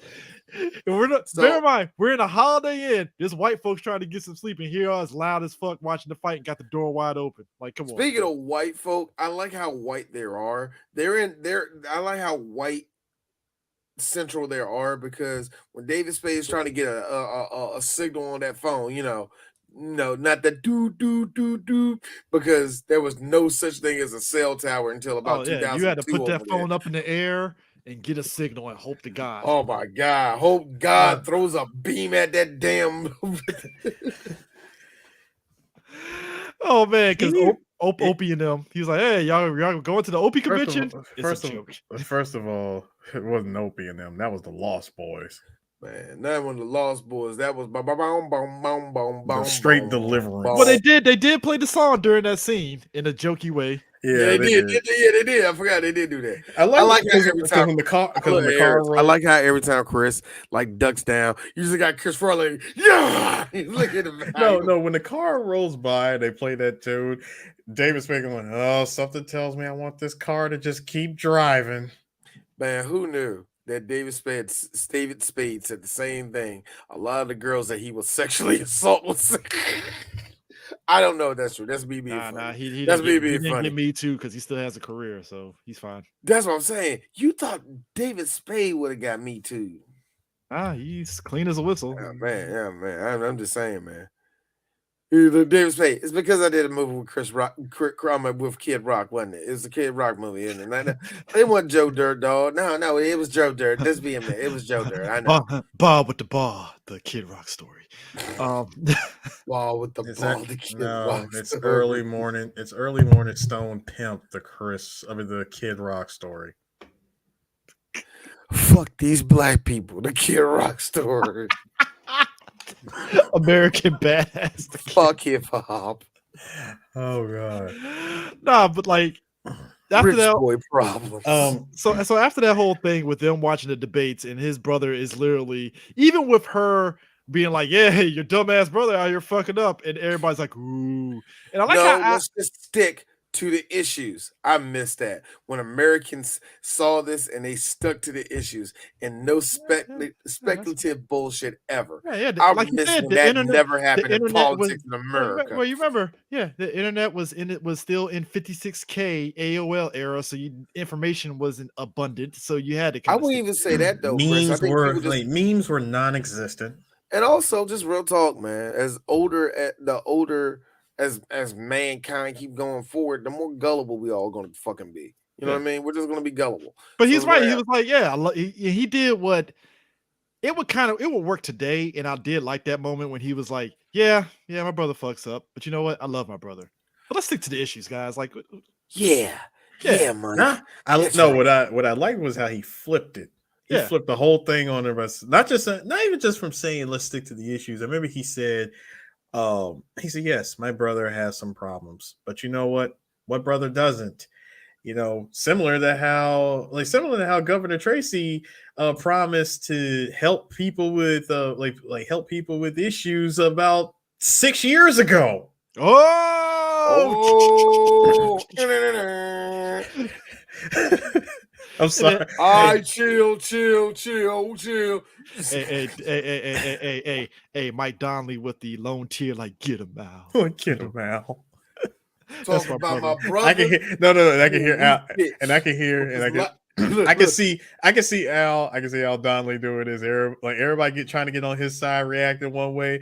Al Donnelly saying, like, coining the phrase, "Don't boo, vote, rock the vote, rock the vote." Now, I like how, hey Chris, I would never let you live that down. I will never let that. I will never. Barack Obama told all you niggas don't boo vote. I mean, he was right. And what did all of y'all do? They looked at him and said, proceeded to say, nah, nigga, we ain't vote. And then reality came crashing down, and Barack Obama was looking down on everybody that didn't vote, like the disapproving. Man, he had a disapproving stare the whole time, like, I told you to vote. I don't know what the fuck. Seeing Barack Obama on that fucking jet ski, knowing damn well he deep dicking motherfucking Michelle now. Yeah, I'm sorry. Y'all try, man. I'm gonna be in the Maldives for the rest of my life. I see y'all. My man, as soon as he got out of office, he was flexing the grays were starting to go away a little bit. You know, he was looking like a cat daddy and shit. Man, that's what happens when you ain't the president no more. You can just you can hit your wife with some good old regular fashion dick. There's no expectation to it. So you can't give it a presidential no more. You just a nigga named Barry at this point. Michelle flexing the gun show as Barack is ramming her. That's not funny, Eric. That's not funny, Chris. I'm the one that's supposed to take the bullets, told Michelle Obama. I said flexing the gun show. I mean, there's nothing wrong with her flexing the gun show. There's nothing wrong with her flexing the gun show. The Chin Show too. Anyway, let's go. Hey, I have said plenty of times, just like Glenn Close, Kathy Bates is a very handsome woman. So, hey, it is what it is. Oh, guys, listen, guys, there was a part in the movie again. The subplot with The Rock? No, not that. I am gonna go back to that part with the with the cabin and The Rock. I'm gonna come back to that. Not Dwayne The Rock Johnson. No. Let me get this out because we're already like an hour and some change. There was a small subplot going on in the beginning of the movie, leading up to the middle of the movie, where Mike is befriending the new kid on the block, and stupid ass kid from Milk Money. He's from Milk Money. Wow. There was did you hear the fucking heat that came from over I there? heard. I fucking hate that movie with 1,000 suns with that dumbass premise. It's like you hired a prostitute with coins, and it's endearing. But Chris, he's befriending him. Come on, he befriended him with a ketchup packet that he faked his blood. Fake headbutt. You broke my nose. There's so much blood. I'm sorry.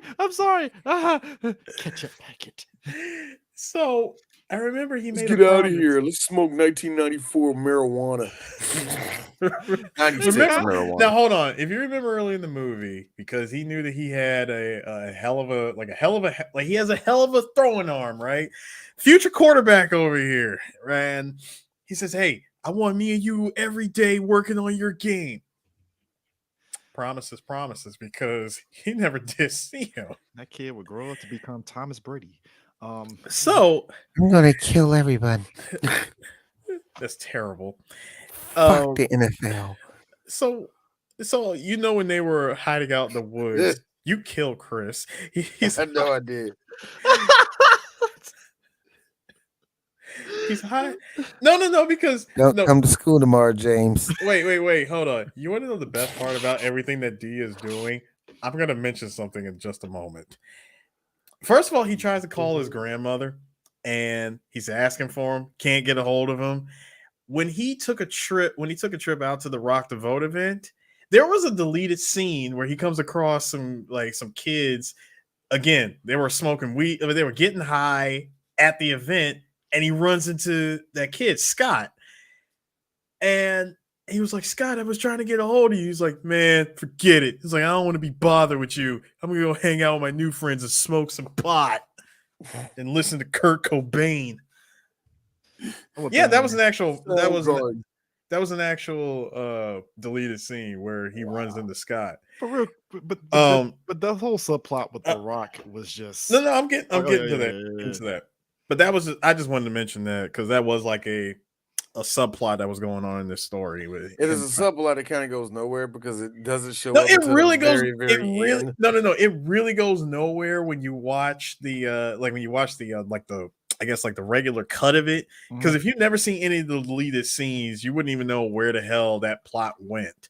But anyway, while they're hanging out in the cabin, one of they're playing checkers, and one of my favorite lines was wow, this is crazy. I've never actually won checkers this many times in a row. Yeah, well, it's easy to do that when you never move your back row ever. Rock. That Rock. I don't know how to listen. Let me tell you. Well, you remember David Spade dropped the sandwich inside the crevice in the he dropped the sandwich and he fell off. He almost fell off of it. But just the way that this Rock was holding itself together was ridiculous. It's like my phone is the Rock right here, and this damn boba tea cap is the little ass Rock holding it together, like balancing this damn thing. And all it took was just a single shot of bird shit to just knock it over. See the bird circle. The bird was circling. Straight B-52 bomber over here. Just that nigga saw an ant on top of that. I bet I can get that motherfucker. All you heard was splat, and the Rock just immediately said, "All right, green light," and just rolled. I like how That thing showed to block the hell out of that whole house. Everything moved forward. Dude, everybody's going, what's going on? That, oh my god, that's really not normal. And then the whole house. Now here's the thing. The whole sequence when they go to the Rock the Vote concert is hilarious because Chris Farley is doing again his usual shtick that he does on SNL, like the old man on the river, but he's like going on this guy as the bouncer, like, son, I'm gonna twist your head off your body. And I'm like, yo, this is the most He's like, son, I'm going to twist your body and introduce you to a nightmare that you cannot describe. I will. Like, no, I will dance you with cannot you. begin to imagine. Yes, thank you, D. Like, I will dance with you inside the 6-sided ring of fire unless you move from this area far and fast now with CGI actual steam. CGI steam. Shitty late 90s CGI steam. Now he goes inside a dressing room that he thinks his brother, and he finds pretty much a reggae band that was pretty much playing there. What makes it funny is that the whole time it's very tense. Like one guy smoking and offering, he's like, "Nah, man, I don't touch the stuff. You know, I might get the yummies." Yeah, and he's like, God knows I don't need more of that. Yeah. And like everybody, and it's funny because the visuals of all the black guys looking at him like, all right, this is awkward. And then for the jump cut after his brother and his campaign manager, like, oh, loosen up, loosen the tie and da da da da. Chicken wings. Yes, those are chicken wings. He fucked them chicken wings done. Up. Yo, and I like so how let me get it straight. No, I'm the man. No, wait, real quick. And that's it. Wrecked him. Damn near killed him. Now, the one thing is like, so let me get this right. I'm the man, and you are the person that is persecuted by systematic by systematic oppressive government society. Man, that sucks. I want to talk to some people and go out there. Because I'm gonna talk to some people and straighten this out. Yeah, go ahead, Whitey. So yeah, go ahead. The band comes out there, and he's being typical dude. Oh man, you guys rocked! Oh man, that's cool. What's your name? Mike Donnelly. Oh, you're the governor of Mike Donnelly. Like, no, man, not run for governor. Get out there. He goes out there, and what we did in the beginning of this podcast was just a rendition of it. It's just yelling, and him yelling, "Kill Whitey!" right there at the end. Just everybody, no. I like how now check out my one dude. Check out my nigga in the blue right there. Look at him. No, right here. Bruh. like, no. Yo, it's so you can hear a pin drop. All the white people were like, what the fuck? Back then, I know, girl that just left college. No, you can't do that back then. Dude, no. His brother, and I like how his brother, it cuts to the scene, he was like, all my political aspirations, and you say kill Whitey?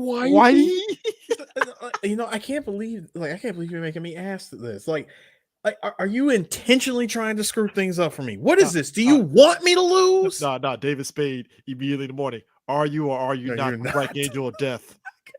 Possibly. I didn't even want to answer for that. It's gonna piss me off. This is the most rhetorical question ever. I ain't gonna lie. I'll be Chris Farley. I would have answered that shit, and somebody would be like, I didn't fucking ask for a goddamn answer, Chris. It's like, dude, like you answering that's just gonna piss me off. Like, so stop. To jump ahead, they go to a vote. Oh my God. I'm sorry. One thing they give me with that. Wait, D, before the vote, real quick. The house after he gets hit by the rock. Yeah. One more. There was one more bit. The house after it gets hit by the rock, they're like, man, this place is trashed. Check this out. This whole fridge is being held by this one plug. David Spade unplugs it. It goes careening into Chris Farley. He says, oh, you're okay, man? I'm just dandy. I got a bowl of chocolate pudding in my underpants. We didn't have chocolate pudding in there. Pudding in there, buddy. I just had to look like, I shit myself. God damn. Yeah, they're wet. No. Then when they went to after the other scene from David after he got sprayed with the freaking hose, remember they went to the well and try to get the well water out of that I bucket. hated that joke so much. Like the snakes And it weren't was a running. whole, and it was The a snakes weren't running after you. it was a whole bucket of snakes. Just no. Just no. Just no. But I hated how they stopped. Like, okay, stop. Just stop. Nah, but you're right though. Like when they go to vote, that whole sequence of events. I of like only voting reason I like it is because he not only he gets stuck, but he knocks everything down. He busts out. Oh my god! And then busts down and brings the old lady up and busts the other one down. And I like how the lady, as he gives the lady the fucking ticket, she just looks at him.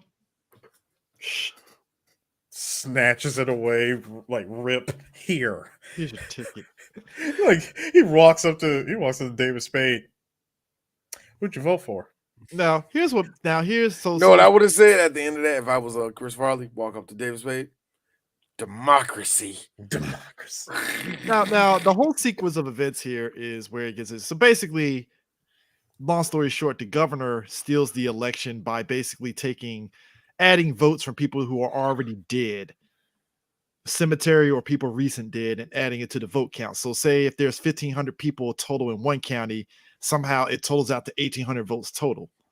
They were like, which is everything. It's everything that Trump thought the fucking his election against Biden was essentially. I thought the same thing.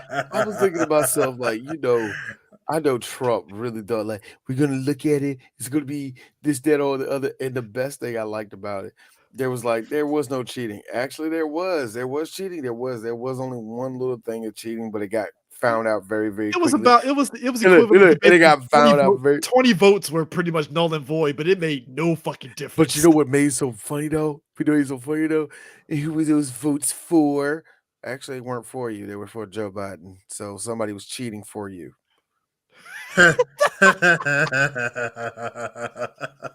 You know what? I don't know what's more embarrassing.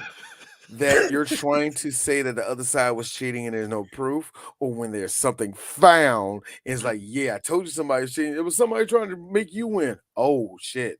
Oh, I got it. I don't know nothing about that, dog. Sorry, my bad. Once again, Republicans. that's, We just gonna say that they just stole the election. Just don't say nothing else. Don't say bring up numbers. Just say they did it. All right, y'all. No. Once again, it just goes right back to what I said.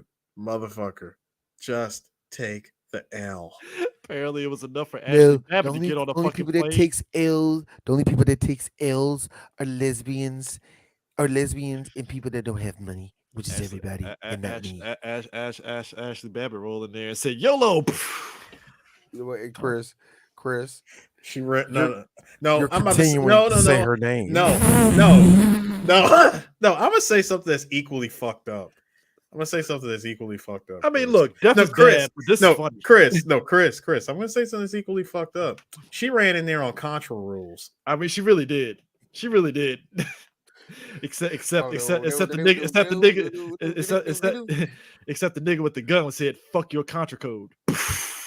No. She forgot to put it in. Or just regular blank man moves. Shoot her in the head. Oh damn. Nah, the Dumb and Dumber rules. What if I got shot in the face? That's a risk we were willing to take. You know what? I hate to be that person because I love her so much. Hey, yo, Nightwing, you reckless as fuck, man. I know, right? I love Nightwing. Look. I'm gonna say I love me some dick. I do. But we all love Dick D. What are you talking about, Mr. Grayson? Your ass is too valuable for you to be backflipping, doing skinny black kid in the hood flips. Hey, real talk though. You are too valuable for that shit. Real talk. I like how everybody's whiteness sobered up when Ashley Babbitt got killed. What are we doing in here? Oh my god! It's like they woke up from. It's like how everybody came back from the blip in Endgame. It was like, the fuck could just happen? No. You know what happened? You know what happened, Chris? As soon as that happened, everybody goes, "This isn't Sheets." Say 7-11. What are you talking about? Like, this ain't Sheets. The hell am I doing here? Hold on, that one 17-year-old. Oh my God, this ain't Battlefield 4. Battlefield 4. As he runs out the Capitol to go to the get on a bus to go home to play Fortnite. Can you imagine that? Can you imagine that same kid with an AK-47 just tossing that into the motherfucking trash can? Let me tell you something, y'all. I'm saying this to y'all straight to y'all face. Everybody that's watching this. I am from Washington, D.C. Do you know the wild shit that has happened in this fucking city every single day? Somebody's either trying to blow this place up or somebody fails attempted All blowing three of something us. up around here. Look, Do I you said it, but understand how wild it gets around here, man? I told somebody that the fact that me and my youngest brother, we were alive to know when you could actually walk in front of the White House and say, "That's the White House," and it was dope until some white dude, disgruntled white dude, said "fuck you" and just shot an M4 in front of the fucking White House, and I'm like, what? Do you know the fun thing? Black Twitter saying, "Wait a minute." Black Twitter on the 6th was like, "Wait a minute. So what do you mean to tell us that the Capitol Police has always been like this? All black people from DC. Let me tell you something. They shoot niggas for no reason all the time. You We touch a knew these sidewalk, crackers was gonna run right in there. you touch a sidewalk near the Capitol. Hey, nigga, what are you doing here? I'm sorry. Hey, nigger. Yeah, they hard R's. They hard R's around here. Dude, a nigga. black lady drove a car into the gate of the White House, and the Capitol Police were on her ass like Yo, that. do y'all remember that? Do you remember that young girl that terribly that was fucking murdered when she turned the wrong way and they lit her whole car up? They have done. No, I remember one time. We was working. It was going through the motherfucking Capitol, and we had motherfucking weed in the car. We had weed in our truck, right? And motherfucking Capitol Police stopped us like, "Hey, y'all can't come down here." We had this cloud of smoke. We can't what? We like, here's me. We going to jail. I'm on the clock doing this shit. This is what I get for getting a hood ass job. Y'all were really like old boy from Scary Movie when he fucking rolled down the movie and all. Nah, Chris. It was Predator 2. Yeah. I'm trying to stay in my neighborhood, get back to community. These niggas gonna get me locked up. I just had a second son. The dog. Here's what I like about it, because again, it's showing our age and showing the age of this movie. The fact that it was like, hold up, something don't smell right. To the library. Yes. Go to the local records. They go to the records, break in, go in there, and it's like, see, look at the paper. And I like how they broke out the big ass Xerox on spreadsheets. You know what, man? Look. I don't miss them. Let me make that very clear. I do not miss them, but I miss them immensely. I really do. My mom worked at MCI. I remember it was one of those, back when Take Your Child to Work Day meant you take your child to work. And I remember she was printing out some stuff in them long ass Xerox copies. Them shits were long as fuck. Actual TPS reports. Mm-hmm. I hear that. No, look, my dad was working early IT through all the 90s, man. So I seen the evolution of these motherfucking things, man. So it's just so funny. I don't miss them, but holy crap, I do kind of miss them. I just miss college when you had to make when you had to line them up. God, this is why when I rewatched The Wire, that very first season when they're on a typewriter typing out reports, I was like, holy shit. I gotta be honest with you. I had a typewriter. That's some Stone Age shit. That is some Stone Age shit. One character in Eris, do you know? Did you know, Eris? You've been off this writing. Good typewriting. Dog, one character in the show literally busts out a fucking whiteout and has to white out the part of the fucking police report to wait for it to dry. Yeah, wait for it to dry. And she's pissed. It's like, these goddamn typewriters. This is some bullshit.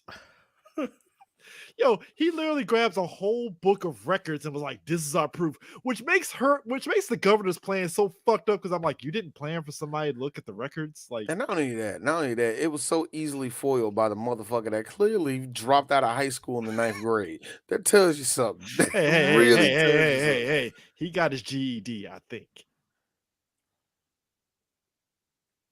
He's a white man in the 90s. No. Back when you can get a job just being a mechanic and you fine. Man. His brother about to be governor, he get to do whatever he want to do. Yeah, that nigga didn't have a job for the rest of his life. He was like I said again, he was the local mechanic, which I'm pretty sure he was pretty competent enough to be a mechanic. And also, well, well, you lock your thumbs in the fucking hood, which was the funniest shit ever. Like, ah, Is it but possible, y'all? Yeah, it is. it's very possible. That's an old ass car too, so I know that shit had to fucking hurt. It's possible, but it's kind of not because you got to be kind of stupid. But whatever.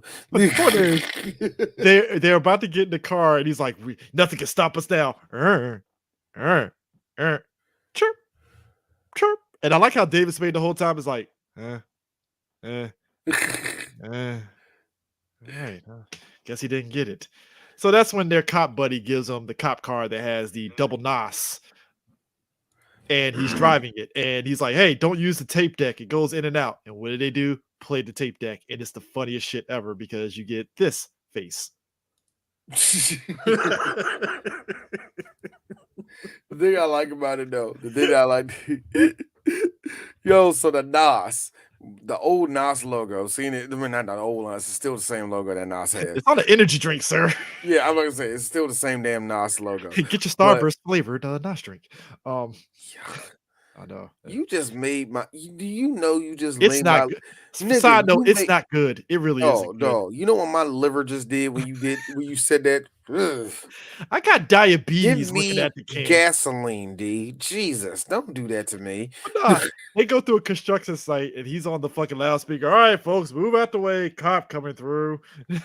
And they hit a bump and it cracks the fucking NOS tape in the trunk, nitrous oxide in the trunk.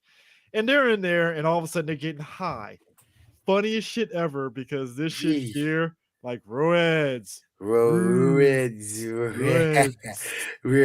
Oh God, I'm stoned. You're stoned too. Oh jeez. Hey, did you see the bug hit the thing? Like, yeah, he's so alive, dead. It's like, God, slow it down. I can't stop. Blah. Then it look. Then a cop pull up behind her. Oh Jesus, all right. Hey there, officer. I'm just making a stop here. Got this drunk in the back. Gonna make sure he gets back over there. Do you have any idea how fast we're going? Well, I got a Hemi in this car. Got a 310 Hemi in here to get it up the road. The ladies love it. I never do it. So I was about to do about 65. You were doing 60. I was doing 75 tops. No, you 7 miles an hour. And most people in the county pull off on the side of the road. They pull cut over to the the wide shoulder. shot. He's in the That middle of nigga the fucking road. in the middle of the fucking road. I don't know what they do in Buckley Town, but get out of here. He's like, no. Well, the first thing he says is Roads, Rudes, quiet back there. He's like, taking enough guff from you for one day, you raving psycho. He butchered 400 chickens and screwed a beagle. I'm taking him back to Nevada where he's wanted for banging horses. I like how the officer poked his head back there, and it's the innocent smile. And I'm like, get him out of here. God. So you get him out of here a little faster than 7 miles an hour, officer. Me off. Jack. Jack me off.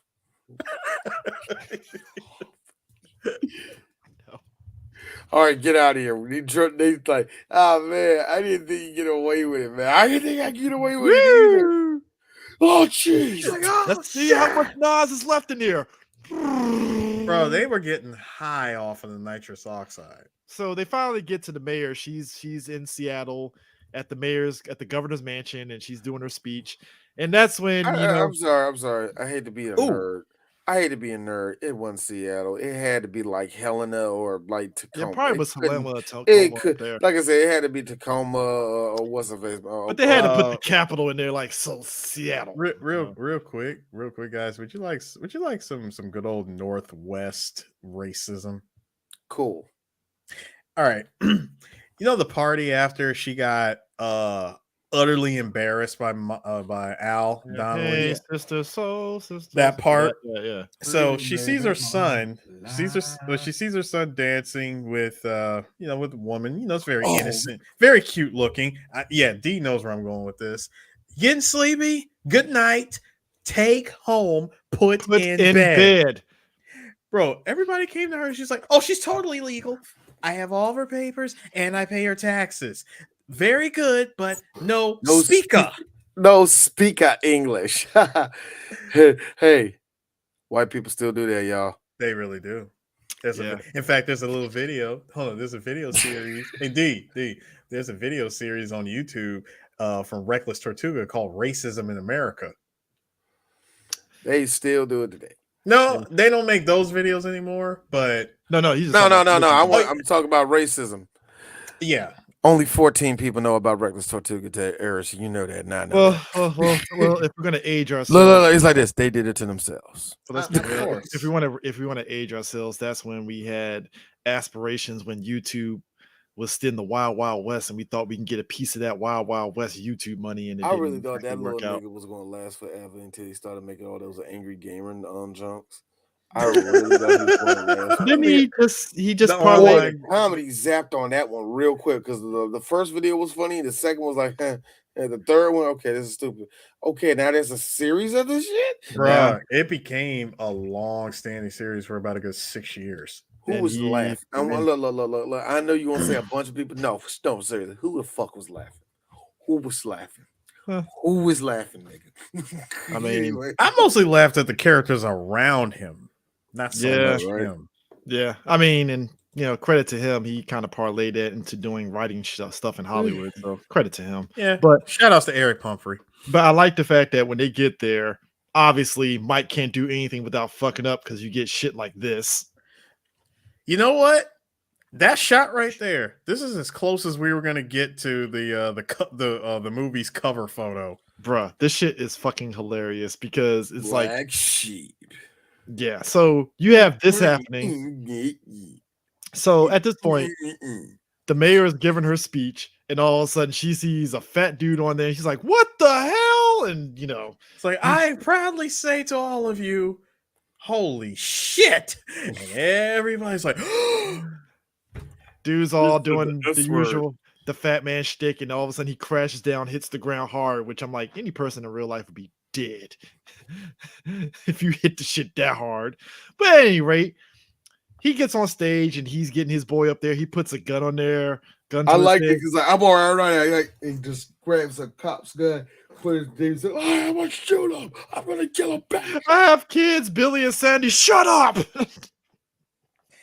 what I enjoyed was they were like, you guys get the snipers. Oh, that's when we get our boy Sergeant Savage doing this. Because apparently Sergeant Savage has got his leg amputated, and he has a fake leg, and he takes out a mirror that he has in his leg and uses that to help to get the sniper to not shoot. Also, partial of my thigh is actually also metal. My left pinky finger is also been amputated, but we put something else on there. And believe it or not, these are not my original testicles. Lost them back in 1994. Which Seriously, I lost them. I put them down. Can't find them no more. Savage literally rolls onto the stage with a giant ass bazooka and says, "Hey, you're gonna listen to this kid." So he goes into Thank you, Mr. Savage. Thank you, sir. So Mike is going to the list of people, and he's like, "Yeah, Sergeant Savage's dad was a fine veteran." Lists all that stuff, and all of a sudden the governor's like, "And he's a fine veteran for voting." Hold your horses, lady. He got his head. No. It wasn't hold your horses. Got to give credit where credit was due, because not too many people use this word anymore. Hold your tongue, winch. Yes, and What are you talking about? What are you talking about, Harris? It sounds like all of them incels down there, and all them black incels like saying that. I don't think so. No, black incels love the word winch. Which it's the They love that word winch. black because people saying that winch. like they know that stings black women a certain way. That's what Black anybody saying winch is the equivalent of hearing a black girl say cock. It doesn't sound Yes, exactly. It doesn't sound right. No, it doesn't. Imagine. I know what one of you gonna say. My girl says cock. She was raised up. She was raised around white people. You need to change your life, sir. You know, when I hear that, I'm like, I think she's still fucking white boys, dude. Cause any black dude. The fact that she looked at you and said cock, that's a red flag. Because I gave you eye contact. Because even the most tamest of black women will say dick. Like, yo, Could you imagine that you in the middle of like, yeah, give me that cock, nigga. Wait. My dick got soft now. Get off me. Get off me right Get now. off me. My Ma'am, Ma'am, put her ma'am, name. get off me right now. But I will say this: my sister-in-law said something very funny. She said a penis is a regular penis. That's about about 4 or 5 inches. A dick is about 6 to 8 inches. A cock, that's 10 inches or more. And here's me. That's a good rule, actually. That's a great rule. But at the end of the day, I'm fine with that. But Yeah. at the end of the day, a black woman's just gonna call it all a dick. It's just if you're 4 inches. I know. She's just gonna call you a small dick asshole if you got 4 inches or less. I just like that. I just like that because there's a rule to that. It's an inch rule when it comes to words. Yeah. It's like you small dick bastard. It's 5 inches. You were loving it the other night. Yeah, No, sir. No, sir. That's a dick. Like, no, sir. That is a penis. That is not a dick. Small penis. Like, it's a tall dick. No, it's not. It's a penis. Like, you're like, how long is your dick? My girl says 7 inches. No, you got a dick. Well, all right. I mean, look. Any person that says they never measured is lying their fucking ass off. You measured at least one time. At least one time. Man, that was a long time ago. What was that, D? April? Oh shit. What year? Anyway, 2020. What was that? Man, no. Here's like this. Like, when the last time you measure your penis hairs? So the next scene in Black Sheep was I like how his granddaddy he had 3 generations of savages that apparently voted for this lady. And I'm thinking to myself the entire time, this is some Donald Trump bullshit right here. Donald Trump's listening to this podcast like, that's how he did it. Here's the thing. I'm going to do that. I have this feeling if you recounted like votes, and I'm just going to give one out, and I'm sorry, Southern states, but it's going to be one of y'all. Vance County. Let's just no. If you redid the redid the junks, like, I don't know, South Carolina for voter fraud, I have this feeling. Like, damn, there's a lot of dead people on this shit. I'm sorry, did that say Superman? So at this point, she does the whole thing of, well, there's a perfectly fine explanation of this. New Swander, tell him. Oh, that's a perfectly good explanation is. She put us up to it. Boy, yo. That right there is a man who is happy to be done with this job. He snitched out right then and there. That means he gets a fine and a slap on the wrist. Like, all right, you snitched her out. You're fine. You're good. I don't think he get jail. I think the only person that get jail. I don't know who gets jail time. I don't think governor will get. She'll get jail time, but I think she'll get. I don't think you will. She get club fed. Yeah. She get the Martha Stewart. She get the Martha Stewart treatment. She doing push-ups in the yard. Can you imagine that shit? She doing push-ups in the yard. One of them old Spanish ladies she thinks she cool with just pull up on her like with a shank. Yeah, bitch. She gets one black tear under her eye. Gov, you been in there for 5 weeks. Yeah, man, shit. So she's smoking cigarettes, right? Like, she's smoking weed on the Joe Rogan podcast. Like what?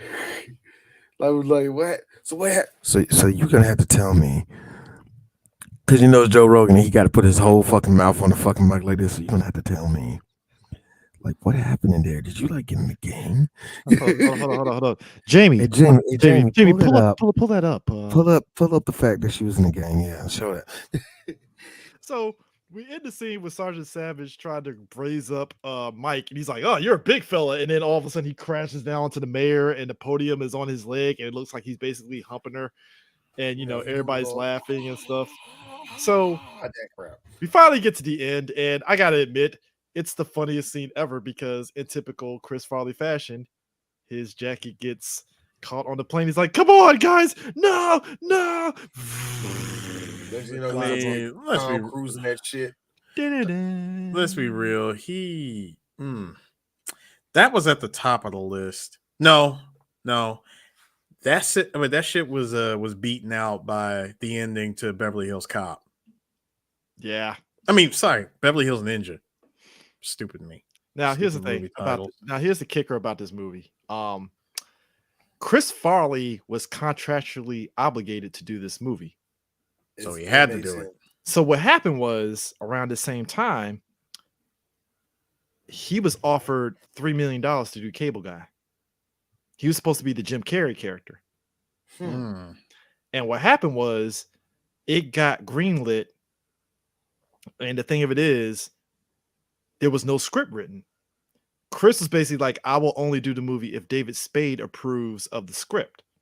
There was no script running. And now, obviously, if you know how movies are made, if you don't have a script within X amount of time, the actor can basically opt out of the movie.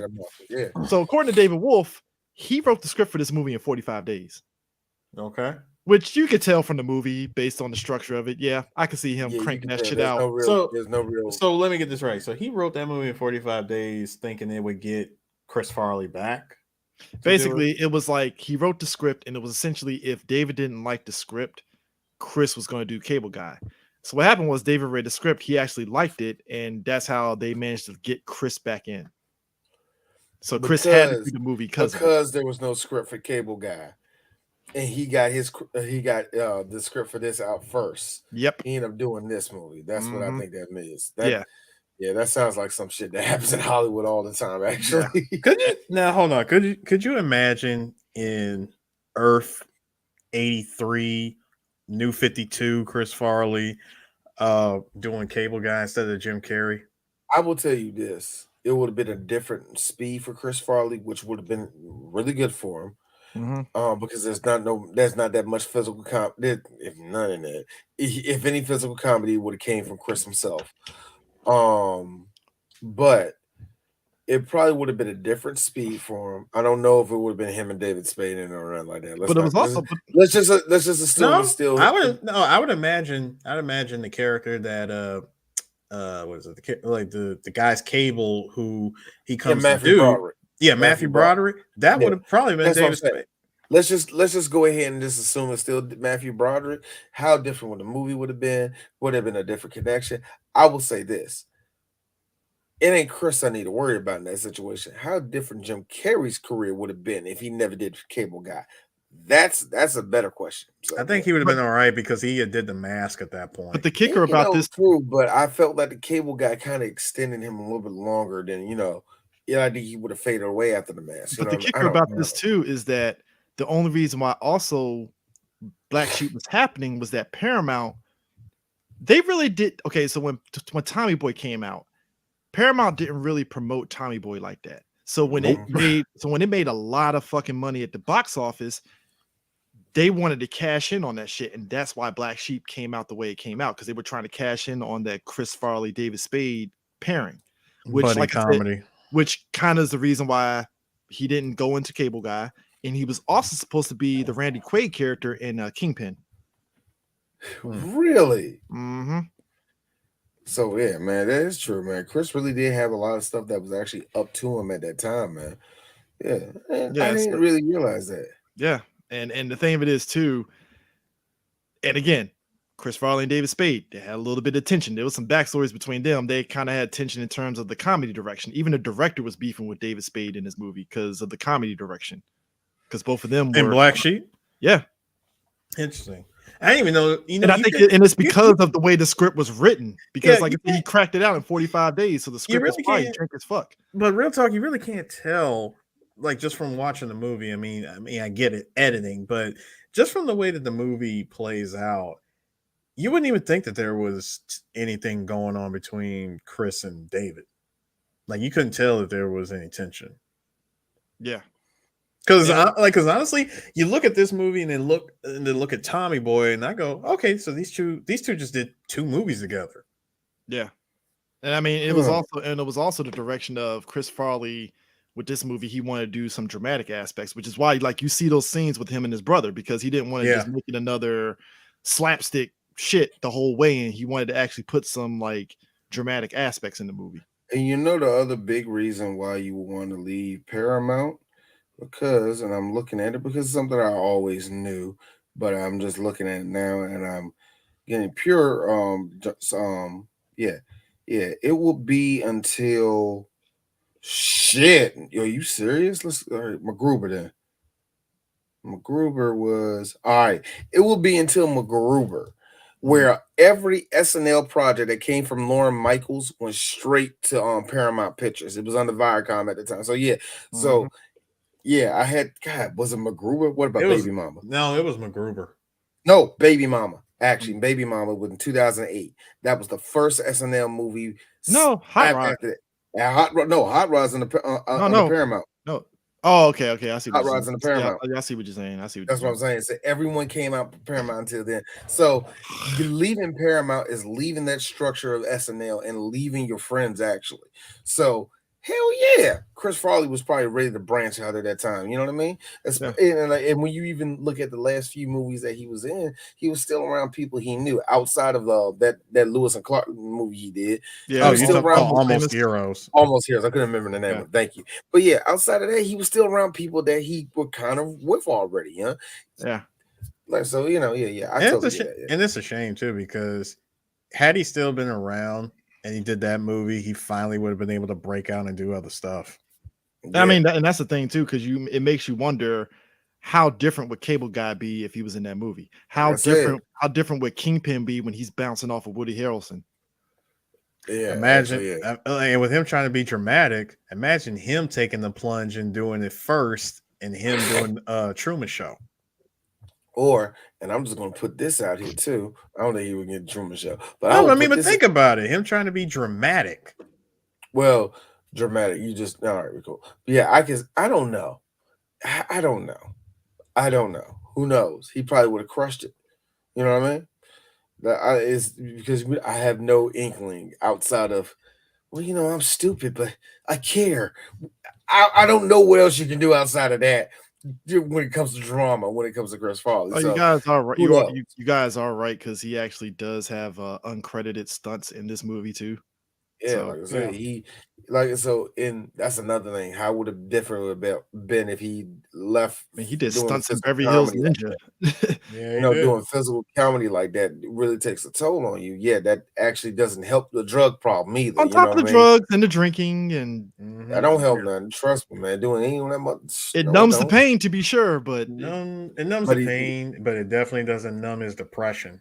that's what I'm saying. Bringing the depression of being I don't care what you are, any type of level of a comedian, you do feel like you're a fool sometimes. well, that's why, So and I let's think that's bring that probably, in. and that's Let's bring in probably, the fact that, like you said, he didn't want to do drama. It's like, is this me for the rest of my life? yeah, Being this person that gotta run face first through drywall to be funny. yeah, and that's why he was like, "Yo, can we inject some drama into this movie? Because I think I can do it." And I mean, do I think Chris Farley could do drama? I think with a proper direction, he probably could do it in a way. Because I mean, Well, we see it with Adam Sandler with the serious movies that he's you know done. what? Adam Sandler still got a lot of for me. No, I got no. Hold I on. know some people that love it. I'm nah, Like with I like Adam got right no, Sandler. but I No. got something. I got something. Again, he's still around. If he was still around, I would imagine he probably would have taken maybe a year or two off. He would have lost weight. We would have seen a completely different Chris Farley. He's still funny, but he's actually taken the whole dramatic acting thing very serious, right? And he would pull I would say he would pull what Jonah Hill did. Because remember when we were talking about Yeah. remember No. no, remember we were talking about how what happened to like the funny fat guys, from the 90s? Did we, like what's our modern day version of that? And I thought about it and I said, well, Jonah Hill started out like that. He was the A lot fat of guy. He was funny. He always said the most loud, obnoxious shit. And the physical comedy was always great. Him getting hit by a car and Superbad made everybody laugh. And you then we see him in 21 Jump Street, lost all that weight. Then we see him in Wolf of Wall Street, gained it back. look. I Jonah mean, Hill's a little bit. No, look. I know I what you're know going he's. with Jonah Hill. I don't think I did. I think you actually make a good point with that actually, because that shows you how different his career would have been. That's That's what I'm the whole saying. point. That's the whole point. It's not saying that's what he would have done. Knowing Chris Farley, he probably would have got if he never would have died, he probably would have been mediocre for the rest of his career. You know what I mean? He probably would be, well, I guess Adam Sandler's having a movie, so here's Chris Farley. You know what I mean? Yeah. He could end up being that, or he could end up being a superstar. Who knows, man? I think it is, but I think it is kind of cool that we have to look at it. Well, this dude wanted to do something different, Yeah. and You could a tell lot he of wanted to actors. do something different. Here's the one thing I will give funny actors and comedians: they will surprise you on how great they are at drama because they understand how people's emotions work. They understand that when there's a level of whatever, they can read the room better than anybody else. And that's why I always laugh at these people that say anything about a comedian. Read the room. Yeah, bitch, I did. Trust me. Now get the joke. You know what I mean? So that being said, though, like I said, you could have somebody like him do something like that. Come on, Robert Williams crushed at doing fucking drama, and he was a very funny person. You know who did one and almost won an Oscar, should have won an Oscar? Eddie Murphy when he did Dreamgirls. That was a fantastic performance. And he got robbed. Got robbed, Yeah. bruh. So that's what I'm saying. Don't be surprised if a comedian can break out a dramatic role because shit, they're built for it, in my opinion. They're built God for knows it. Kevin Hart did it like twice, and everybody Kevin still. Hart did it very well. Actually, shockingly, I fucking hated every second of that dumbass movie with Bradley Cooper and motherfucking Lady Gaga. Here come Dave Chappelle, little old rusty ass showing up, and Son of a bitch can that act. was pretty damn good, Dave. You know how to do drama, Dave? And drama, and knowing Dave would look at you. Actually, no, nigga, I was just thinking about my. You know what I mean? So it's easy for comedians to do that. Hell, there even in Which Way Is Up, there are some moments with motherfucking not Which Way Is Up. I think it is Which Way Is Up. You Yeah, mean Don't Which Look Way Is Up? Up? Huh? No, You mean no. In the movie Which Way Is Up with Richard Pryor, when he playing like 4 different characters and all that drama. He plays drama. It is drama throughout that movie, and Richard Pryor nails it. So yeah, comedians can do it, man. Yeah, definitely. So Mm. I would definitely check out Black Sheep. It's on Amazon Prime. Definitely watch it. I think the DVD does have some deleted scenes, like the one Eris mentioned. Definitely. So definitely check it out. And what we got next on tap? A movie. I don't know. We'll This figure audible it out. fucked us up. This audible fucked me up, bro. We'll figure it out. But see you next time, guys. And kill Whitey. Kill Whitey. Kill Whitey, Kill guys. Whitey. Kill Whitey. Kill Whitey.